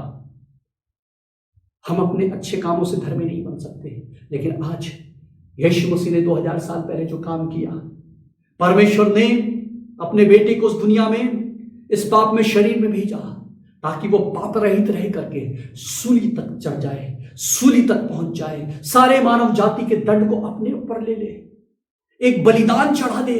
हमारे लिए वो बलिदान बन गया। लिखा है वो हमारे अपराधों के कारण घायल किया गया, वो हमारे अधर्म के कारण कुचला गया। हमारे पापों ने यीशु मसीह को कुचल दिया, हमारे पापों ने यीशु मसीह को कुचल दिया। हमारी जो पापों की सजा थी वो यीशु मसीह ने ली। वो मारा गया, गाड़ा गया और तीसरे दिन मुर्दों में से जी उठा। ये अद्भुत काम परमेश्वर ने किया। प्रियो, ये थी परमेश्वर की धार्मिकता जो यीशु मसीह में होकर के उसने इंसान के लिए पूरा किया। क्योंकि कोई ऐसा पुरुष ना था, कोई ऐसा जन ना था, कोई ऐसा संत ना था, कोई ऐसा गुरु ना था, कोई ऐसा नबी ना था जिसने ये काम किया। और इसलिए लिखा है स्वर्ग के नीचे और पृथ्वी के ऊपर हमारे लिए कोई दूसरा नाम नहीं दिया गया जिसके द्वारा मनुष्य उद्धार पाए, जिसके द्वारा मनुष्य उद्धार पाए। यह है परमेश्वर की धार्मिकता प्रियो। हम सब मानव जाति के लिए, हम सब पापी शरीर के लिए एक निष्कलंक शरीर बलिदान हुआ। निष्पाप शरीर, निष्पाप देह हमारे लिए बलिदान हुई, ताकि उसके मार खाने से, उसके कुचले जाने से, उस पर दंड आने से हमें और आपको जीवन मिल सके, हमें आपको पापों की क्षमा मिल सके। यीशु मसीह हमारे लिए क्रूस चढ़ गया ताकि आप और मैं धर्मी बनाए जाएं। हम अपने अच्छे कामों से धर्मी नहीं बने, ना बन सकते हैं। इसलिए परमेश्वर को यह देह तैयार करनी पड़ी, यह निर्बल देह में अपने पुत्र को भेजना पड़ा। और क्रूस की वो मृत्यु जो कोई सहने के लिए तैयार नहीं था, प्याला यीशु के हाथ में था और उसने कहा पिता से, पिता हो सके तो ये प्याला मेरे पिए बिना टल सकता है तो टल जाए, अगर नहीं तो मेरी नहीं लेकिन तेरी इच्छा पूरी हो जाए। कोई नहीं था उस प्याले को पीने वाला। मनुष्य के क्रोध को और उस दंड को, मनुष्य के उन श्रापों को लेने वाला कोई नहीं था। परमेश्वर ने अपने पुत्र को भेजा ताकि आप और मैं धर्मी बने। उसके क्रूस पे किए गए काम से हम धर्मी बनते हैं प्रियो। एक ऐसा बलिदान, एक ऐसा चढ़ावा, एक ऐसा योग्य, परमेश्वर ने ऐसे क्रिया तैयार करी थी, ऐसा बलिदान तैयार किया था सारे मानव जाति के लिए। लिखा है वो श्रेष्ठ बलिदान था। इसलिए अब हम ना तो बकरों का, ना हम भेड़ों का, ना हम कबूतरों का बलिदान चढ़ाते हैं, क्योंकि ये सर्वश्रेष्ठ बलिदान था। इससे उत्तम कोई बलिदान नहीं है। अगर हम इसके बाद भी बलिदान चढ़ाते हैं तो हम अपनी धार्मिकता को स्थापित करते हैं, और अपनी धार्मिकता से कभी भी हम परमेश्वर तक नहीं पहुंच सकते। इसलिए तो उसने अपने बेटे को भेजा। इसलिए लिखा है जो लोग उस धार्मिकता से जो परमेश्वर ने तैयार की उससे अनजान होकर के अपनी धार्मिकता आज भी स्थापित कर रहे हैं। प्रियो, हम अपनी धार्मिकता स्थापित करके कदापि अनंत जीवन में नहीं पहुंचेंगे। अगर जो ऐसा सोचते हैं कि वो खाना खिलाने से, वो अच्छे काम करने से, वो चैरिटी कर लेने से, वो रिलीजियस को फॉलो करने से, किसी भी रिलीजन को फॉलो करने से उद्धार नहीं मिलेगा। मसीहत एक रिलीजन के रूप में अगर आप मानते हैं, उसको फॉलो कर रहे हैं, तो उससे उद्धार नहीं। उद्धार यीशु मसीह के द्वारा है। उद्धार आपके कामों से नहीं है। उद्धार जो यीशु मसीह ने काम किया, यीशु मसीह सूली चढ़ गया, उस काम से उद्धार है। इसलिए यीशु मसीह ने कहा, हे सब थके और बोझ से दबे लोगों, मेरे पास आओ, मैं तुम्हें विश्राम दूंगा। प्रियो, आज आप अच्छे काम करके क्या थक गए? क्या आप रिलीजियस ड्यूटी को फुलफिल करके थक गए? शांति नहीं है। खोजिए अपने मन में, सच अंदर झांकिए। कितनी बाइबल पढ़ी, कितनी दुआ करी, कितना गीत गाया, कितना दान दिया, कितना सेवा करी, कितना सोशल वर्क किया, कितना प्रचार किया, फिर भी शांति नहीं है। और शांति नहीं है, सोचते हैं ऐसा करने से उद्धार मिलेगा, तो गलत फहमी में आज क्रूस के पास लौट आइए। परमेश्वर की धार्मिकता के अधीन हो जाइए। यही रोमियो कह रहा है, यही रोमियो की पत्री में हमने पढ़ा है कि हमें परमेश्वर की धार्मिकता के अधीन होना है। हम अपनी धार्मिकता स्थापित कर रहे हैं, हमें परमेश्वर की धार्मिकता के अधीन होना है। 10:3 पद में, आओ परमेश्वर की धार्मिकता के अधीन हो जाओ। परमेश्वर की धार्मिकता के अधीन होने का मतलब क्या है? हमें पहली बात ये जाननी है कि हम अपने अच्छे कामों से उद्धार नहीं मिलेगा। इसलिए परमेश्वर के पास आ जाएं, हम क्रूस के पास आ जाएं। जो धार्मिकता परमेश्वर ने सारे मानव जाति के लिए तैयार की है, जो रास्ता सारे मानव जाति के लिए तैयार किया है, हम क्रूस के नजदीक आए, प्रभु यीशु मसीह के पास आए, जिसने हमारे लिए अपने देह को बलिदान किया, अपनी देह को तोड़ दिया, हमारे लिए घायल हुआ, हमारे लिए कुचला गया, हमारे पापों के लिए, ताकि हमें पापों से क्षमा मिले। प्रियो, प्रभु ने अब हमारे पापों की क्षमा, हमें उस इन्फेक्शन से, उस दंड से आजाद करने का उपाय किया। क्रूस पे उस डाकू ने इस बात को जान लिया। जब यीशु मसीह मर रहा था, उसने कहा, हे पिता, इन्हें क्षमा कर। इस डाकू ने कहा, प्रभु मुझे अपने राज्य में ले ले, मैं तो पापी हूं, मैं तो गुनहगार हूं, मैं अपने पापों को मानता हूं, मैं अपने पापों का अंगीकार कर रहा हूं। यीशु मसीह ने कहा, आज ही तू मेरे साथ स्वर्गलोक में होगा। तुरंत उसने इधर पापों की क्षमा उतरी, दूसरे ने, ज्ञानी ने नहीं, रिलीजियस लीडर ने नहीं, लेकिन एक पापी इस बात को समझ गया वो गुनहगार है, वो अपने अच्छे कामों से कभी भी उद्धार नहीं पा सकता, वो पापी है। अगर हर एक व्यक्ति ये समझ ले वो पापी है और वो अपने कामों से, अपने प्रयासों से, अपने अनुष्ठानों से और धर्म को फॉलो करने से, रिलीजन को फॉलो करने से उसका उद्धार नहीं है। पापों से क्षमा प्राप्त करने से उद्धार है, पापों से माफी मांगने से उद्धार है। इसलिए प्रियो, प्रभु यीशु मसीह ने माफी का द्वार खोल दिया, क्षमा का द्वार खोल दिया, उस डाकू को क्षमा दी, उस डाकू को उद्धार दिया, उससे कहा आज ही तू मेरे साथ स्वर्गलोक में होगा। इसलिए रोमियो का 10 अध्याय में, हम वापस 10 अध्याय में जाएंगे। अगर हम सचमुच में धर्मी बनना चाहते हैं तो हमें क्या करना है? 10 के 10 पद में क्या लिखा है, 9 और 10 में क्या लिखा है कि यदि तू अपने मुंह से यीशु को प्रभु जान के अंगीकार करे और मन से विश्वास करे कि परमेश्वर ने उसे मरे हुए में से जिलाया तो तू निश्चय उद्धार पाएगा। क्योंकि धार्मिकता के लिए मन से विश्वास किया जाता है और उद्धार के लिए मुंह से अंगीकार किया जाता है। यही रोमियो में बताया, परमेश्वर का वचन यही कहता है। अगर हम परमेश्वर की धार्मिकता में आना चाहते हैं तो हम उसके अधीन हो जाए, और अधीन होने के लिए हमें क्या करना है? यीशु को प्रभु स्वीकार करना है। अभी तक हम अपने प्रभु अपने आप हैं, अपने मालिक अपने आप हैं, अपने बॉस अपने आप हैं, लेकिन जैसा मैंने पिछले उसमें अध्ययन में भी बताया कि हमें जो है अधीनता में, परमेश्वर की अधीनता में आना है, लौट के अपनी मनमानी, अपनी मर्जी और जो हम रास्ते पे चल रहे हैं, अपने अपने डिसीजन लेते हैं, अपनी अपनी इच्छाओं को पूरा करते हैं, वो सब छोड़ करके अपना बॉस बदल देना है, अपना मास्टर बदल देना है, अपना लॉर्ड बदल देना है, अपना प्रभु बदल देना है।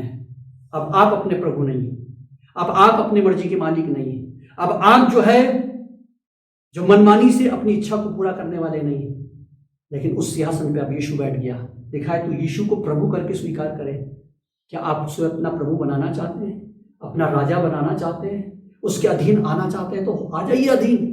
अब तक आपने अपनी धार्मिकता को स्थापित करके आप भटक रहे हो, आप खाली हो, आपकी जिंदगी खोखली है, आपकी जिंदगी कड़वाहट से भरी है। अभी भी जो है हमें जो है ईर्ष्या द्वेष होती है, अभी भी जो है हमें दूसरे से प्रेम नहीं होता, अभी भी दूसरे के पाप क्षमा नहीं होते, अभी भी जो है हमें दूसरों को देख करके ईर्ष्या जलन आ जाती है, कड़वाहट आ जाती है, और वो सारी बातें, वो सारे आकर्षण, बुरे विचार आ जाते हैं। ये क्यों है? क्योंकि अभी तक हमने अपने आप को परमेश्वर के अधीन नहीं किया। अपनी बागडोर खुद संभालिए, छोड़ दीजिए इसको, क्रूस के तले आ जाइए, शून्य हो जाइए, खाली कर दीजिए। कह दीजिए, प्रभु मैं खाली होकर के तेरे पास आ रहा हूँ, शर्मिंदा हूं अपने पापों से, शर्मिंदा हूं इस बात से कि मैंने अपनी जिंदगी के फैसले खुद लिए, शर्मिंदा हूं इस बात से कि बाइबल की सारी बातों को जान के फिर भी अपनी धार्मिकता को स्थापित करने की कोशिश करी, जिसमें मैं असफल रहा। प्रभु मुझे माफ करो, प्रभु मुझे माफ करो। आज से मैं उस सिंहासन से उतर के नीचे आता हूं। प्रभु अपनी जिंदगी के सिंहासन पे तुझे विराजमान करता हूं, तुझे अपना प्रभु बनाता हूं, क्योंकि मैं जान गया तू मेरे पापों के लिए मारा गया, क्योंकि मैं मन से विश्वास करता हूं तू मेरे पापों के लिए गाड़ा गया, मारा गया, तीसरे दिन मुर्दों में से जी उठा। तेरे मार खाने से, तेरे कुचले जाने से, तेरे बलिदान के द्वारा मुझे मुक्ति और उद्धार मिलता है। प्रभु तेरे खून बहाए जाने से हमारे पाप क्षमा होते हैं। यीशु मसीह मेरे पाप क्षमा करो, मेरे पाप क्षमा करो। मैं अपने जीवन की बागडोर, अपने जीवन की अधीनता यीशु मसीह तुझे सौंपना चाहता हूँ। क्या आप ऐसी प्रार्थना करेंगे? जब हम ऐसी प्रार्थना करेंगे और मन से विश्वास करेंगे तो निश्चय जैसे प्रभु ने डाकू को उद्धार दिया, उसके पाप क्षमा कर दिए, उसको धर्मी बना दिया, उसके पाप क्षमा करके उसको धर्मी बना दिया। और लिखा है जिसके पाप यीशु मसीह क्षमा करता है उस पर दोष कौन लगा सकता है? अगर परमेश्वर ने हमारे पाप को क्षमा किया, मुक्तिदाता ने हमारे पाप को क्षमा किया, तो हम पर दोष कौन लगा सकता है? क्या प्रियो आपके पाप क्षमा हुए हैं? क्या आपने प्रभु से पापों की क्षमा मांग ली है? क्या आपने अपने जीवन का मालिक, अपने जीवन का स्वामी, अपने जीवन का राजा प्रभु यीशु मसीह को बना दिया है? यदि अभी भी नहीं किया, आज वक्त है, आज निमंत्रण है आपके लिए धर्मी बनने का, क्योंकि वो धर्मी से बोलेगा, हे मेरे पिता के धन्य लोगों। धर्मी खाना खिलाने से, पानी पिलाने से, चैरिटी करने से नहीं बनते प्रियो। यीशु मसीह का लहू हमें सब पापों से शुद्ध करता है। माफी मांगने से, परमेश्वर के द्वारा स्वीकृत करने से, परमेश्वर के द्वारा हमारे पाप मिटाए जाने से, परमेश्वर के द्वारा हमारा जीवन उसमें छुप जाने से अब उसकी धार्मिकता हमें छुपा लेगी, उसकी धार्मिकता हमें घेर लेगी। हम अपने आप की धार्मिकता पर नहीं, उस धार्मिकता पे जो क्रूस पे हुई है उस पे विश्वास करके हम अपना जीवन प्रभु यीशु मसीह को सौंप देते हैं। वो हमारा उद्धारकर्ता बन जाता है, वो हमारा प्रभु बन जाता है और उसी क्षण हम धर्मी बनाए जाते हैं। और जब हम धर्मी बनाए जाते हैं तो जानते हैं हमारी जिंदगी में क्या होता है। हम पढ़ेंगे इफिसियों, बल्कि पहले हम पढ़ेंगे 2 कुरिन्थियों 5:17। इसमें लिखा है, जब हम हमारे पाप क्षमा हो जाते हैं, हम माफी मांग लेते हैं, हम पश्चाताप कर लेते हैं, यीशु मसीह पे विश्वास करते हैं, यीशु मसीह की अधीनता में आ जाते हैं, उसको अपना प्रभुत्व सौंपते हैं, वो हमारे जीवन में शासन करने लगता है। तो इसमें 5:17 में लिखा है, इस प्रकार से लिखा है, इसलिए यदि कोई मसीह में है तो वो नई सृष्टि है, पुरानी बातें बीत गई हैं, देखो सब बातें नई हो गई हैं। हमारे पाप क्षमा होते प्रभु हमारे जीवन में सब कुछ नया कर देता है। पुरानी बातें बीत जाती है, वो गुनाह की बातें बीत जाती है, वो कपट की बातें जो बाहर हम चेहरे पे तारीफ और पीठ पीछे बुराई करने की आदत बदल जाती है। कपट है ये। हम इंसान के चेहरे पे उसके आमने सामने बहुत उसकी तारीफ करते हैं, बहुत सराहते हैं, लेकिन पीठ पीछे उसी की बुराई करते हैं। कपट है, बाहर से कुछ अंदर से कुछ। प्रियो, ये जीवन बदल जाएगा, पुरानी बातें बीत जाएंगी, वो गड़बड़ाहट चली जाएगी, वो ईर्ष्या चली जाएगी, वो बुरे विचार चले जाएंगे। लिखा है वो सब कुछ नया कर देगा। देखो जो कोई मसीह में है तो नई सृष्टि है, पुरानी बातें बीत गई, सब कुछ नहीं हो गई। और जब कुछ वो सब कुछ हमारे जीवन में नया कर देगा, वो हमें धर्मी बना देगा। और जब धर्मी बन जाते हैं तो हमारे जीवन में किस किस्म से प्रभु काम करता है हम निकालेंगे। इफिसियों उसका 2 अध्याय, इफिसियों 2, इसमें और स्पष्टता से लिखा है इसी विषय पे 2:8 और 9 में, क्योंकि विश्वास के द्वारा अनुग्रह ही से तुम्हारा उद्धार हुआ है, और ये तुम्हारी ओर से नहीं वरन परमेश्वर का दान है, और ना कर्मों के कारण, ऐसा ना हो कि कोई घमंड करे, क्योंकि हम उसके बनाए हुए और मसीह में उन भले कामों के लिए सृजे गए हैं। मसीह में भले कामों के लिए सृजे गए हैं। अब तक हम अपने आप से भले काम करते थे। प्रियो, यहां पे बताया है कि विश्वास किया तुमने और परमेश्वर का अनुग्रह हुआ। परमेश्वर का अनुग्रह हुआ, तुम परमेश्वर के क्रूस के पास लाए गए क्योंकि उसका अनुग्रह हो गया। तुम उसकी पहचान में आ गए, तुम उसकी बात को समझ गए, उसका अनुग्रह हुआ, तुमने तौबा करी, तुमने पश्चाताप किया, तुमने मन फिराया, तुम मसीह के हो गए, तुम्हारे पाप क्षमा हो गए। ये परमेश्वर का दान हुआ, ये परमेश्वर का दान मिला है। प्रियो, आज परमेश्वर के दान के लिए प्रार्थना करें। परमेश्वर का सबसे बड़ा दान यह है कि हमारे पाप क्षमा हो जाएं। एक पापी यहां पे पश्चाताप करे और स्वर्ग से दान उतर के उसके पाप क्षमा हो जाए, उसको उद्धार मिल जाए, उसको मुक्ति मिल जाए। ये सबसे बड़ा दान है। और जब सबसे बड़ा दान मिल जाता है तो हम धर्मी बन जाते हैं। यह हमारा लिखा है, ये कर्मों के कारण नहीं है कि कोई घमंड करे, यह हमारे अच्छे कर्मों के कारण नहीं है इसलिए घमंड करे। कोई घमंड नहीं कर सकता। ये काम तो परमेश्वर ने किया है, हमें मुफ्त में ये दिया है, मुफ्त में उसने उद्धार दिया है, मुफ्त में उसने हमें धर्मी ठहरा दिया है। और जब हम धर्मी ठहर गए तब परमेश्वर का वचन कहता है, तब हमारा डिसाइपलशिप शुरू हो जाता है, तब हमारी शिष्यता शुरू हो जाती है। मैंने आपको पहले बताया था कि शिष्यता का सबसे पहला पार्ट है अधीनता। जब हम परमेश्वर के अधीन हो जाते हैं, सही ऑर्डर में आ जाते हैं, परमेश्वर की अधीनता सीखने लग जाते हैं, तो हम डिसाइपलशिप में आ जाते हैं। और इसलिए आज हम दूसरी बात देखेंगे कि शिष्यता की दूसरी बात यह है कि जैसे हम परमेश्वर की अधीनता में आते हैं, परमेश्वर हमें भले कामों के लिए यीशु मसीह में रच देता है, नई सृष्टि बना देता है। हम यीशु मसीह में एक नई सृष्टि बन जाते हैं कि हम अब भले काम करने लग गए। हमारा उद्धार भले कामों के द्वारा नहीं है, लेकिन हमारा उद्धार इसलिए हुआ है कि हम भले काम करें। आज संसार भले कामों के द्वारा उद्धार पाना चाहता है, वो हो नहीं सकता। बाइबल बताती है किसी को भी नहीं हो सकता। लेकिन प्रभु ने हमें इसलिए बचाया है, हमारा बदलाव किया है, हमारा ट्रांसफॉर्मेशन किया है कि हम भले काम करें। और भले काम करने के लिए प्रभु यीशु मसीह से हम जोड़ दिए गए, क्योंकि हम यीशु मसीह में हैं तो नई सृष्टि हैं। यीशु मसीह से जुड़ गए, हमारे पाप क्षमा हो गए और अब हम नए प्राणी बन गए, अब हम नई सृष्टि बन गए और अब हमारी डिसाइपलशिप शुरू हो गई है। इसलिए जो है गलातियंस 4:19 में पौलुस एक और चीज को कहता है, गलातियंस 4:19 में। इसलिए प्रियो, डिसाइपलशिप बहुत इंपॉर्टेंट है। गलातियंस 4:19 में क्या लिखा है हम देखेंगे कि जैसे हम प्रभु में आते हैं हम अच्छे कामों के लिए सृजे गए हैं। हम यीशु में अब अच्छे काम करने के लिए परमेश्वर ने हमारे अंदर एक नया काम शुरू किया। 4:19 में लिखा है, गलीशियन 4:19 कहता है, हे बालको, जब तक तुम में मसीह का रूप ना बन जाए तब तक मैं तुम्हारे लिए जच्चा की सी पीड़ाएं सहता हूं। हे बालको, हम मसीह में बालक हो जाते हैं, हम मसीह में दूध पीने वाले बालक बन जाते हैं, हम जो है नए जन्माए हुए बच्चे बन जाते हैं। लेकिन वो कहता है अब डिसाइपलशिप तुम्हारी शुरू हो जाएगी। तुम जो है जैसे मसीह परिवार में आगे हो, अब शिष्यता शुरू हो जाएगी, और शिष्यता शुरू होते होते तुम्हारे जीवन में क्या होना चाहिए? जब तक तुम में मसीह का रूप ना बन जाए तब तक मैं जच्चा किसी पीड़ा में हूं। पौलुस कह रहा है इस बात के लिए। पहली पीड़ा उसको ये थी कि मैं सुसमाचार सुनाऊं। दूसरी पीड़ा उसको यह है कि जब पाप क्षमा हो गए, चर्च में लोग आ गए, बैप्टिज्म ले लिया, प्रभु भोज में शामिल होने लग गए, तो हम डिसाइपलशिप में शामिल हो जाए, हमारे अंदर मसीह का रूप बन जाए, हम मसीह के जैसे बन जाएं, हम मसीह के जैसे भले काम करने लगे, क्योंकि तुम भले कामों के लिए सृजे गए हो। ये डिसाइपलशिप है प्रियो। हम भले काम के लिए सृजे गए हैं, हम एक नई सृष्टि परमेश्वर ने हमें बना दिया है। ये भले कामों के लिए है। हमारा उद्धार भले कामों से नहीं है, लेकिन हमारा उद्धार इसलिए हुआ है कि हम भले काम करें, मसीह के जैसे काम करें, मसीह का जैसा स्वरूप हो जाए। और प्रियो, मसीह का जैसा स्वरूप क्या है मैं जल्दी से आपको बताना चाहता हूं। मत्ती के 5 अध्याय में, आप इसको बाद में घर जाके पढ़ना, लेकिन इसके मेन बातों को मैं बता देता हूं कि वो कहता है जब तक मसीह का स्वभाव ना बन जाएगा हम भले काम नहीं कर सकते। ये भले काम कैसे होंगे? मसीह के स्वभाव के द्वारा होंगे, मसीह के बिना नहीं होंगे।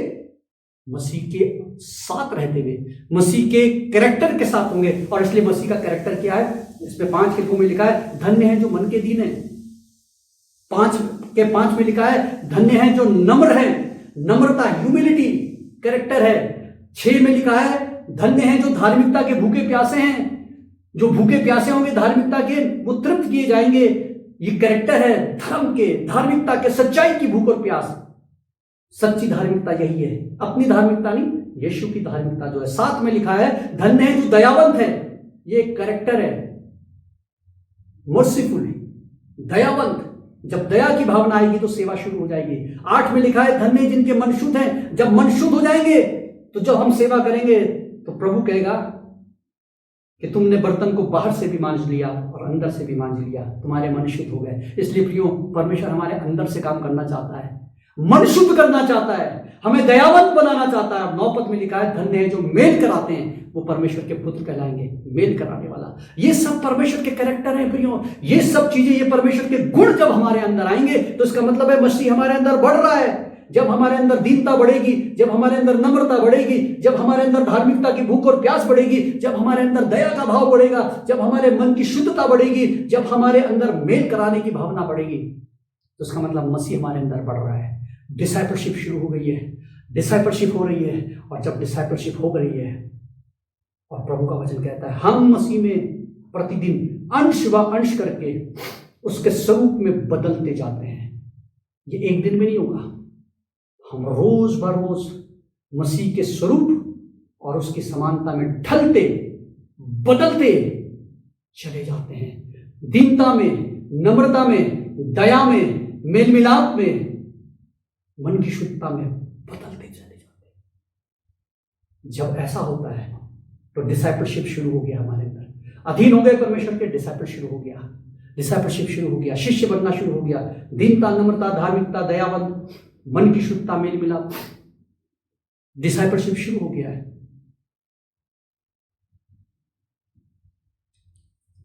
इसलिए प्रियो, जब ऐसा हो जाता है तो रिजल्ट जरूर होता, आउटकम जरूर होता है। जब हम शिष्य बनने लगते हैं तो आउटकम होता है, और आउटकम ऐसा होता है जो कि हमने मत्ती 25 में पढ़ा। फिर से आज हम जहां से शुरू किया था वहीं पे उस पद को पढ़ेंगे और हम देखेंगे जो आउटकम है कि जब हम मसीह से जुड़ जाते हैं और मसीह का कैरेक्टर हमारे अंदर डेवलप होता है तो हमारा जीवन कैसे बदल जाता है और हम क्या करने लगते हैं। मत्ती के 25 में जो बात बताई है वो यही बात बताई है। ये डिसाइपल का आउटकम है, ये डिसाइपलशिप का आउटकम है, ये रिजल्ट है कि जब हम उसकी भेड़े, उसके लोग डिसाइपलशिप में आ जाते हैं तो वो क्या करने लगते हैं। लिखा है 35 पद में, क्योंकि मैं भूखा था तुमने मुझे खाना खिलाया, मैं प्यासा था तुमने मुझे पानी पिलाया, मैं परदेसी था तुम तुमने मुझे अपने घर में ठहराया। मैं नंगा था, तुमने मुझे कपड़े पहनाए। मैं बीमार था, तुमने मेरी सुधि ली। मैं बंदी गृह में था, तुम मुझसे मिलने आए। तब धर्मी उत्तर देंगे, कहेंगे, हे प्रभु, हमने कब तुझे भूखा देखा और खिलाया, या प्यासा देखा और पिलाया? हमने कब तुझे परदेसी देखा और घर में ठहराया, और नंगा देखा और कपड़े पहनाए? हमने कब तुझे बीमार या बंदी गृह में देखा और तुझसे मिलने आए? तब राजा उनको उत्तर देगा, मैं तुमसे सच सच कहता हूं, तुमने जो मेरे छोटे छोटे भाइयों में से किसी एक के साथ किया, वो मेरे साथ किया। धर्मी कहेंगे, प्रभु हमने कब किया ये? और इसलिए प्रियो, आज मैं पूछना चाहता हूं, प्रभु के लोगों, प्रभु के शिष्यों, प्रभु की कलीसिया, कब आपने भूखे को खाना खिलाया? कब आपने पानी पिलाया? कब आप बंदी गृह में गए? कब आपने जो है बीमार को विजिट किया? कब आपने किसी नंगे को जो है वस्त्र पहनाए? कब किया? और अगर आपने नहीं किया तो प्रभु क्या कहेगा? वो बाईं ओर वालों से कहेगा, हे शापित लोगों, मेरे सामने से उस अनंत आग में चले जाओ जो शैतान और उसके दूतों के लिए तैयार की गई। क्योंकि मैं भूखा था, तुमने मुझे खाने को नहीं दिया। मैं प्यासा था, तुमने मुझे पानी नहीं पिलाया। मैं परदेसी था, तुमने मुझे घर में नहीं ठहराया। मैं नंगा था, तुमने मुझे कपड़े नहीं पहनाए। मैं बीमार था और बंदी गृह में था, तुमने मेरी सुधि नहीं ली। प्रियो, आज संसार में देखिए, चर्च कहां खड़ा है, उसके शिष्य कहां दिखाई देते हैं आपको? कौन खाना खिला रहा है? कौन वस्त्र पहना रहा है? कौन अपने घरों में लोगों को आमंत्रित कर रहा है, ठहरा रहा है, आश्रय दे रहा है, सुधि ले रहा है? बीमार, लाचार, असहायों की कौन कर रहा है ये काम? क्या ये काम चर्च कर रहा है? क्या ये काम उसके विश्वासी कर रहे हैं? क्या ये नवजीवन चर्च कर रहा है? क्या नवजीवन चर्च के सेवक ऐसा काम कर रहे हैं?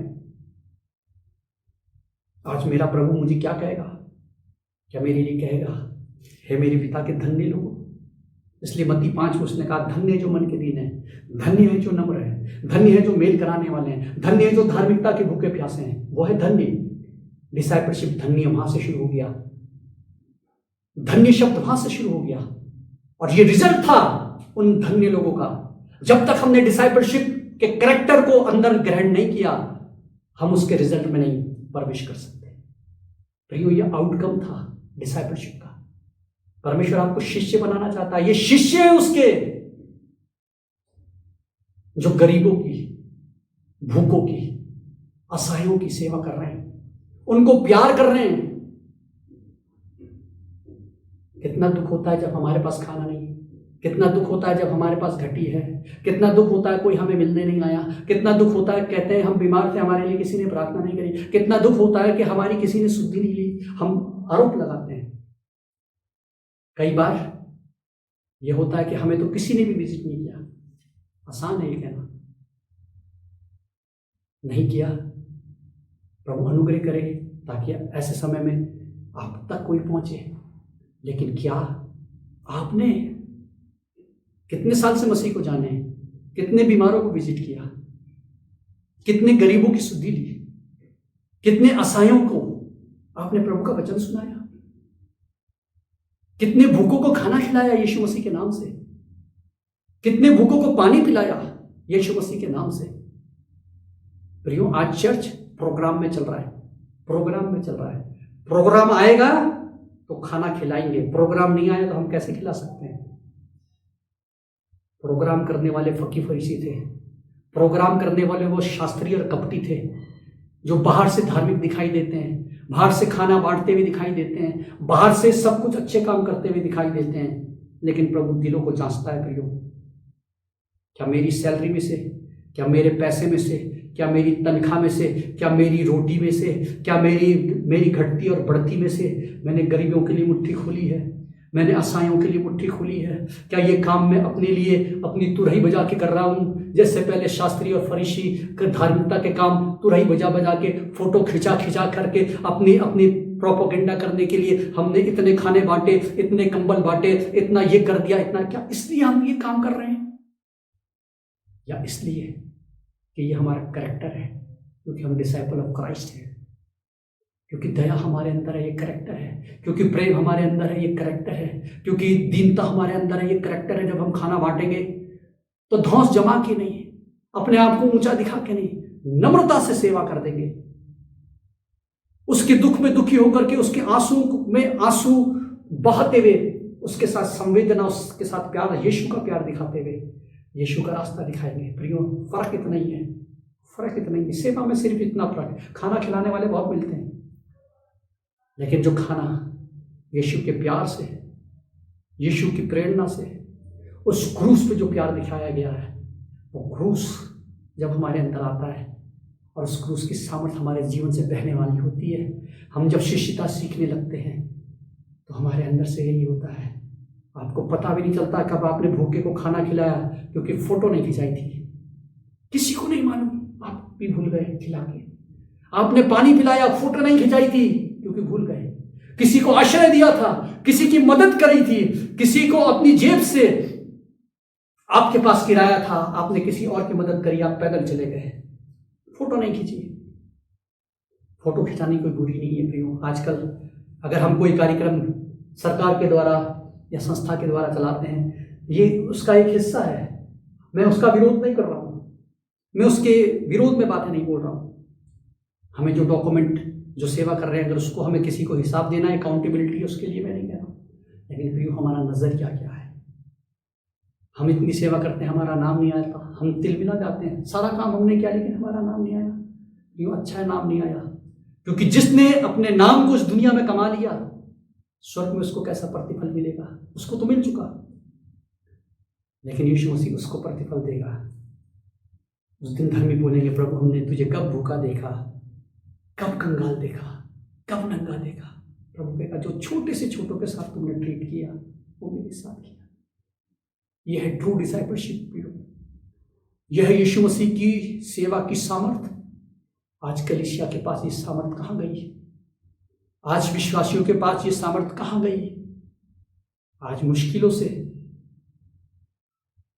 से हमारे पास साधन होने के बाद भी हम कहते हैं आओ गरीबों की सेवा करें। हमारे पास वक्त नहीं, हमारे पास समय नहीं है, हमारे पास परिश्रम करने का समय नहीं है, बहुत एक्सक्यूजेस हैं, चिंता नहीं है, क्योंकि हम कुछ गलत थियोलॉजी में पड़ गए। हो सकता है प्रॉस्पेरिटी गॉस्पेल ले लिया हमने, हो सकता है हम केवल अपनी चिंता कर रहे हैं, हो सकता है हम केवल अपने आप झूठी तसल्ली दे रहे हैं। हमने तो विश्वास किया, हमने तो बपतिस्मा लिया, हम तो चर्च जाने वाले लोग हैं, हम तो दुआ प्रार्थना करने वाले लोग हैं, हमने यीशु पे विश्वास किया, इसलिए उद्धार होगा। यीशु कहेगा, क्योंकि मैं भूखा था तुमने मुझे खाना नहीं खिलाया, मैं प्यासा था तुमने मेरे पानी नहीं पिलाया, मैं जरूरत में था तुमने मेरे से मुंह फेर लिया। वो आग और गंधक से चलने वाली झील, तुम मेरे शिष्य नहीं हो। जो मुझे हे प्रभु कहेगा, सब स्वर्ग के राज में प्रवेश नहीं करेगा। प्रियो, पिछली बार बहुत अच्छा सरमन हमने डॉक्टर डेविड के द्वारा सुना। हमें परमेश्वर को जीवित बलिदान चढ़ाना है। सीखो जीवित बलिदान चढ़ाना, यही तो जीवित बलिदान है।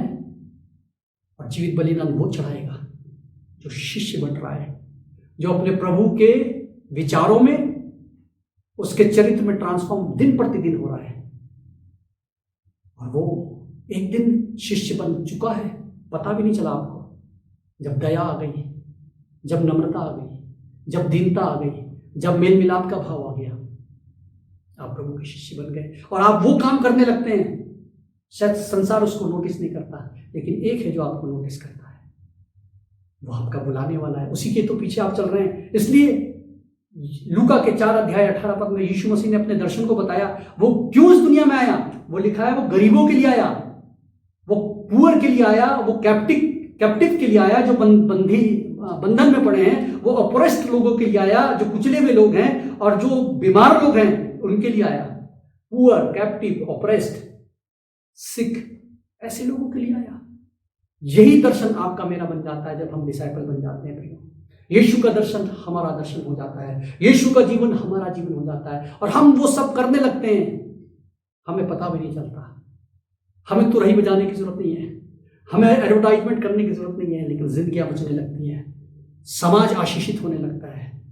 प्रियो, आज आइए अपने जीवन को जांचें, कब हमने ऐसा काम किया। इस समय आपदा का समय है, इस समय मुसीबतों का समय है। आज प्रभु शिष्यों को ढूंढ रहा है। क्या आप शिष्य हैं और हैं तो आपको भी भूखों की चिंता है, आपको भी गरीबों की चिंता है, आपको भी असहायों की चिंता है, आपको भी बीमारों की चिंता है, आपको भी तंगहालों की चिंता है। आप रह नहीं सकते क्योंकि आप प्रभु के शिष्य हैं, क्योंकि प्रभु का जीवन आपके अंदर है। कितने लोग कहना चाहते हैं प्रभु मेरे अंदर वो जीवन होना चाहिए। अगर हम बोले, कितने लोग कहते हैं मैं धर्मी हूँ, हो सकता है हम सब बोले हम धर्मी हैं क्योंकि यीशु मसीह पे विश्वास करते हैं। धर्मी का प्रमाण यही है, यीशु का चेले होने का प्रमाण यह है, सर्टिफिकेट नहीं है। कोर्स कंप्लीशन करना जो है डिसाइपल बनने का प्रमाण नहीं है, यह है सच्ची डिसाइपलशिप है। क्या इसके लिए तैयार है? क्या मेरा पसीना, मेरा श्रम, मेरी रोटी, मेरा पैसा, मेरा जीवन, मेरे बच्चे, मेरा सब कुछ, मेरा घर प्रभु की सेवा के लिए, इन लोगों के लिए खुला है तो मैं शिष्य हूं। परमेश्वर हमें रिलीजियस नहीं लेकिन वो हमें राइचियस बनाना चाहता है। यह है परमेश्वर की धार्मिकता। जब ये धार्मिकता आएगी हमारा जीवन बदल जाएगा। आइए प्रार्थना करें। अनुपम अनुग्रहकारी हुए परमेश्वर तेरा धन्यवाद देते हैं तेरे वचन के लिए, धन्यवाद देते हैं तूने हमसे बातचीत करी। हमें प्रभु धार्मिक आडंबरों से निकाल दे, हम प्रभु वो जीवन जिए जो तूने जिया, हम वो करें जो तूने किया, हम उस दर्शन को पूरा करें जो गरीबों के लिए, लाचारों के लिए, असहायों के लिए, जरूरतमंदों के लिए था। प्रभु दया करो, दया करो, हमारी कलीसिया पे दया करो, सेवकों पे दया करो, मुझ पे दया करो, मेरे परिवार पे दया करो। प्रभु हमें भी प्रभु अपने पिता के धन्य लोग होने के लिए हमारे जीवन में दिन प्रतिदिन बदलाव कर दीजिए। हमें प्रभु शिष्यता में आगे बढ़ा दीजिए, अनुग्रह कर दीजिए। सुनने वाले हर एक जन के ऊपर तेरी आशीष, सबको आशीष दे। और हमें प्रभु तो अपना शिष्य बना, हमें ताकत दे ताकि हम ऐसा कर सके। प्रभु अनुग्रह दे ताकि प्रभु हमें सचमुच में तेरे चेले बन जाए, तेरे लोग बन जाए। ऐसा अनुग्रह कर, सबको आशीष दे। प्रार्थना यीशु मसीह के नाम से मांगते हैं, आमीन। सो परमेश्वर का धन्यवाद हो पास्टर साइमन के लिए और परमेश्वर के सुंदर वचन के लिए जो उनके द्वारा परमेश्वर ने हम सभी को दिया है। अब हमारे पास समय होगा कि हम एक विशेष गीत सुनेंगे और नवजीवन चर्च की टीम के द्वारा, और इसी समय पर हमारे पास जो दान है, जो भेंट है, वो सब भी हम प्रभु के चरणों में लेकर आ जाएंगे।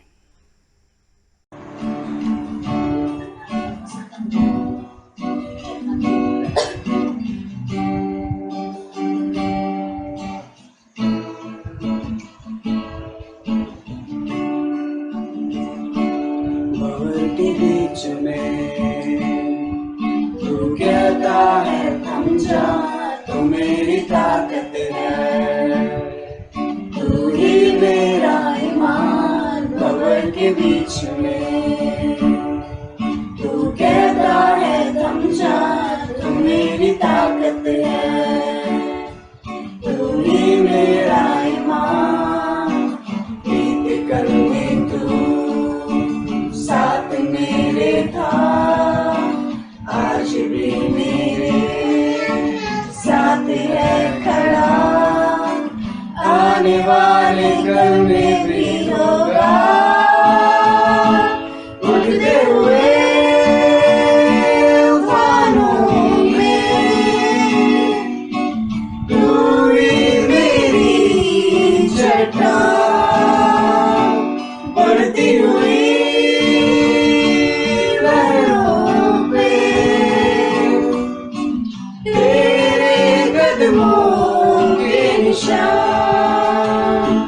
बीमारियों में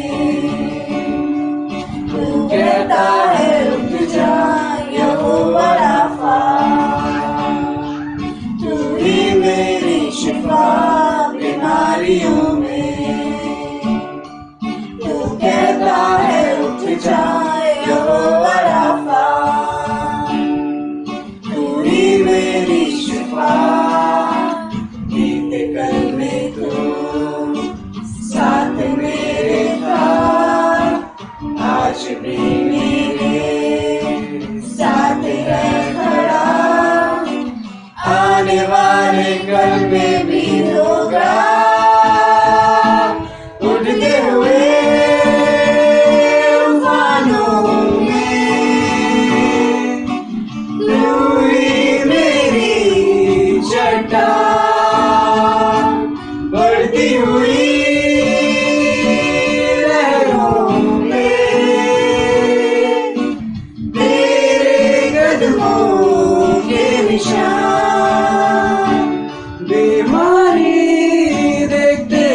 सर झुका, मुझ पर तेरा बस ना चल सका। ऐसा कोई शस्त्र ना बना जो कर सकेगा मेरा सामना। बीमारी देख तेरा सर झुका, मुझ पर तेरा बस ना चल सका। ऐसा कोई शस्त्र ना बना जो कर सकेगा मेरा सामना। उठते हुए तूफानों में तू ही मेरी चट्टान, बढ़ती हुई लहरों पे तेरे कदमों के निशान। उठते हुए तूफानों में तू ही मेरी चट्टान, बढ़ते हुए लहरों पे तेरे कदमों के निशान, तेरे कदमों के निशान, तेरे कदमों के निशान। सो परमेश्वर का धन्यवाद हो सुंदर गीत के लिए और सारी टीम के लिए भी। अब हमारे पास समय होगा कि हम इस दान के लिए पास्टर मोहर सिंह जी को बुलाना चाहते हैं कि वो आएँ और प्रार्थना में हमारी अगुवाई करें। आइए हम प्रार्थना करें।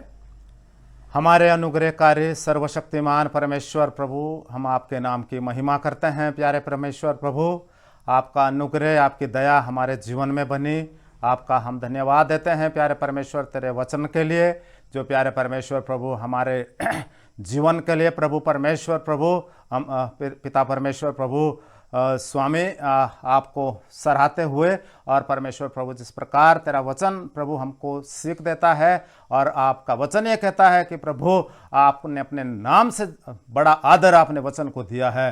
प्यारे परमेश्वर, हम आपके नाम की सराहना और आपके नाम की महिमा करते हैं प्यारे परमेश्वर प्रभु। ओ प्यारे परमेश्वर प्रभु यीशु मसीह नासरी, आपके नाम का हम प्रशंसा करते हैं प्यारे परमेश्वर। जिस प्रकार समुंदर प्रभु जल से भर जाता है परमेश्वर, होने दे परमेश्वर तेरे वचन से परमेश्वर प्रभु ये मानव संसार ऐसे प्रत्येक व्यक्ति तक प्रभु तेरा वचन प्रभु मनों में भर जाए। स्वामी, हम आपका धन्यवाद करते हैं प्यारे परमेश्वर प्रभु यीशु मसीह के नाम से प्रभु इस भेंट के लिए प्यारे परमेश्वर प्रभु यीशु मसीह जो आपके प्रभु हाथ लोगों के द्वारा प्रभु हाथ खोल कर दिया है, उन हाथों को बड़ी आशीष दे और परमेश्वर पिताजी उनके खाते भरे पूरे रहें। और परमेश्वर प्रभु यीशु मसीह के नाम से प्रभु यीशु मसीह इस भेंट के लिए भी हम प्रभु आपका आशीष, आपका अनुग्रह चाहते हैं प्यारे परमेश्वर प्रभु जी। और ये भेंट तेरी महिमा के और तेरे राज्य की महिमा के लिए खर्च होने पाए। ओ स्वामी, धन्यवाद धन्यवाद परमेश्वर, सारे विषयों के लिए, सारे बातों के लिए प्यारे परमेश्वर। आपके नाम की महिमा, आपके नाम की स्तुति, आपके नाम की जय जयकार करते हैं। महान प्रभु, आपका नाम परमेश्वर प्रभु यीशु मसीह और ऊंचा हो जाए। और परमेश्वर प्रभु यीशु मसीह के नाम से सारे विषयों के लिए धन्यवाद परमेश्वर। आपने हमारी प्रार्थना को सुना, धन्यवाद। सारा आदर, गौरव, जलाल, प्रशंसा सब कुछ हम आपके पवित्र नाम को देते हुए ये छोटी सी विनती और प्रार्थना को हमारे उद्धार के कर्ता परमेश्वर प्रभु यीशु मसीह नासरी के पवित्र और मीठे नाम से मांगते, दया से सुनकर कबूल कर, आमीन। सो परमेश्वर का धन्यवाद हो पास्टर मोहर सिंह जी के लिए। और अब हमारे पास समय होगा कि हम लोग विश्वास वचन को दोहराएंगे। और मैं आमंत्रित करना चाहूँगा पास्टर नोएल को, जो असम से हैं, कि वो विश्वास वचन को दोहराने में हमारी सहायता करें। सबको जय मसीह की। जय मसीह की। आइए हम आज के विश्वास वचन को बोलें। मैं आगे आगे बोलूंगा, आप मेरे पीछे पीछे बोलिएगा। मैं विश्वास रखता हूँ, मैं विश्वास रखता हूँ सर्वशक्तिमान पिता परमेश्वर पर, सर्वशक्तिमान पिता परमेश्वर पर, जिसने आकाश जिसने आकाश और पृथ्वी का रचना की और पृथ्वी की रचना की और उसके एकलौते पुत्र और उसके एकलौते पुत्र हमारे प्रभु यीशु मसीह पर हमारे प्रभु यीशु मसीह पर कि वो पवित्र आत्मा की सामर्थ से पवित्र आत्मा की सामर्थ्य से देहधारी होकर देहधारी होकर कुंवारी मरियम से कुंवारी मरियम से जन्म हुआ। जन्म हुआ। पंतुस पिलातुस के राज्य में दुख उठाया, क्रूस पर चढ़ाया गया, मारा गया, गाड़ा गया और अधलोक में उतारा। तीसरे दिन मृतकों में से जी उठा, आकाश पर चढ़ाया और सर्वशक्तिमान पिता परमेश्वर के दाहिने हाथ पर बैठ गया, जहाँ से वो जीवित वो मृतकों का न्याय करने के लिए आएगा। मैं विश्वास करता हूँ पवित्र आत्मा पर, विश्वासी की मंडली पर, संतों की संगति पर, पापों की क्षमा दे के जी उठने और अनंत जीवन पर। आमीन। सो परमेश्वर का धन्यवाद हो पास्टर नोएल के लिए, जिन्होंने विश्वास वचन को दोहराने में हमारी सहायता करी। और अब मैं आमंत्रित करना चाहूँगा पास्टर अनिल को, जो नवजीवन चर्च देहरादून से हैं, कि वो प्रभु की प्रार्थना में हमारी अगुवाई करें और साथ ही हम सभी को आशीषित वचन से विदा करें। मेरे प्रियो, आइए हम प्रभु की प्रार्थना को दोहराएंगे। आप मेरे साथ खड़े हो जाइए और प्रभु की प्रार्थना को दोहराइए। हे हमारे पिता, तू जो स्वर्ग में है, तेरा नाम पवित्र माना जाए, तेरा राज्य आए, तेरी इच्छा जैसे स्वर्ग में पूरी होती है वैसे पृथ्वी पर भी हो। हमारे दिन भर की रोटी आज हमें दे, और जिस प्रकार हमने अपने अपराधियों को क्षमा किया है वैसे ही तू भी हमारे अपराधों को क्षमा कर, और हमें परीक्षा में न ला परंतु बुराई से बचा, क्योंकि राज्य और पराक्रम और महिमा सदा तेरी है। आमीन। अब हमारे प्रभु यीशु मसीह का अनुग्रह, परमेश्वर पिता का प्रेम, पवित्र आत्मा की संगति, सहभागिता हम में से प्रत्येक के साथ, विश्वव्यापी मंडली के साथ अब से लेकर हमेशा हमेशा तक होती रहे। आमीन। परमेश्वर का धन्यवाद हो पास्टर अनिल के लिए। अब हमारे पास समय होगा कि हम कुछ महत्वपूर्ण सूचनाओं को पास्टर राजू जॉन के द्वारा सुनेंगे। आप सभी को जय मसीह की। प्रभु का धन्यवाद हो आज के सुंदर सुबह के लिए, आज के समय के लिए। और प्रभु मैं विश्वास करता हूँ कि आज की आराधना और वचन के द्वारा प्रभु ने हमें आशीष किया है। आप सभी पर परमेश्वर का अनुग्रह और आपके परिवार पर परमेश्वर का अनुग्रह बना रहे। मैं विश्वास करता हूँ कि ऐसा ही प्रभु हमारे जीवन में करेगा। अभी समय है कि हम लोग कुछ विशेष सूचनाओं को सुनेंगे। मेरा आप सबसे अनुरोध है कि हम लोग पूरा ध्यानपूर्वक इन सूचनाओं पर ध्यान को दें। अभी हमारी संडे आराधना जो है वो सुबह 10:30 बजे होती है, तो आप सभी से अनुरोध है कि आप पूरे काम को ख़त्म करके सही समय से हमारे साथ इस आराधना में जुड़ें। आप अपने परिवार के साथ इस आराधना को देखें, इस आराधना को सुने, ताकि आप और आपके परिवार के लोग आशीष पाएँ। और इस आराधना के लिंक को जो भी शेयर किया जाता है, तो आप अपने दोस्तों को, आप अपने रिश्तेदारों को भी इस लिंक को शेयर कर सकते हैं, ताकि वो लोग भी हमारे साथ इस आराधना में शामिल होने पाएँ। कई लोग जो इस आराधना को सुबह मॉर्निंग में किसी कारणवश नहीं देख पा रहे हैं या कोई प्रॉब्लम है, तो उसे डाउनलोड कर लें, ताकि डाउनलोड करने के बाद वो इसको दोबारा भी देख सकते हैं और अपने लोगों को भी दिखा सकते हैं। प्रभु इस सूचना के द्वारा हमें आशीष करे। अभी दूसरी सूचना का समय है। आप सबको एक अच्छा अवसर और एक अच्छा समय मिला है कि हम सब जो है प्रभु की आराधना कर सकते हैं। आप अच्छी गवाही के द्वारा, एक गीत के द्वारा जो है आप उसको रिकॉर्डिंग के द्वारा जो है आप इसमें शामिल हो सकते हैं। उसको रिकॉर्ड करके आप बुधवार तक जो है उसको भेज दें, और इस रिकॉर्डिंग के ऊपर परमेश्वर आशीष करे, ताकि आपकी गवाही के द्वारा और एक अच्छे गीत के द्वारा जो है आपके जीवन के द्वारा और उनको सुनने वालों के द्वारा परमेश्वर की महिमा हो। और कुछ ही समय में हम लोग एक डिसाइपलशिप ट्रेनिंग जो है स्टार्ट करने जा रहे हैं, और उस डिसाइपलशिप ट्रेनिंग के लिए हम लोग वीकली में, हफ्ते में एक बार जो है उसमें मिलेंगे। टाइमिंग आपको बता दिया जाएगा और दिन आपको बता दिया जाएगा। और इस मीटिंग में जुड़ने के लिए हम लोग जूम ऐप का उपयोग कर रहे हैं।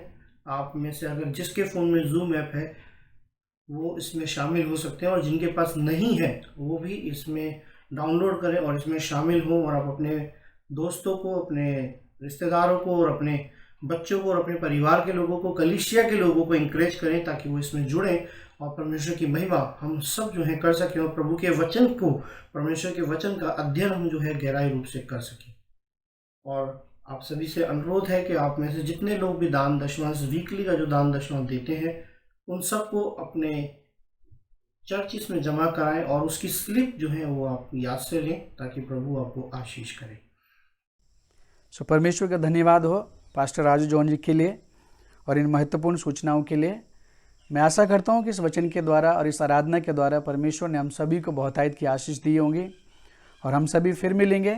इस बात के लिए परमेश्वर का बहुत बहुत धन्यवाद। आप सभी को जय यीशु मसीह की धन्यवाद। तेरी योजना है, मैं जैसा हूँ तेरी रचना, मेरा जीवन तेरे हाथों में, तेरे हाथों में।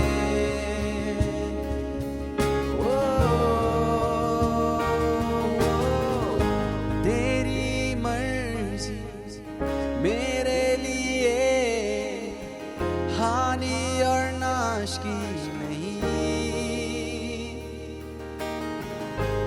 तू चाहे सिर्फ भलाई मेरे जीवन में सदा। मैं हूँ अटल तेरे बातों पे, ना कोई शस्त्र रोकेगा मुझे। जंजीरों को तोड़ा है तूने, तोड़ा है तूने, तोड़ दिया तूने। तेरी मर्जी मेरे लिए हानि और नाश की नहीं, तू चाहे सिर्फ भलाई मेरे जीवन में सदा। तेरी मर्जी मेरे लिए प्रभु हानि और नाश की नहीं, तू चाहे सिर्फ भलाई मेरे जीवन में सदा।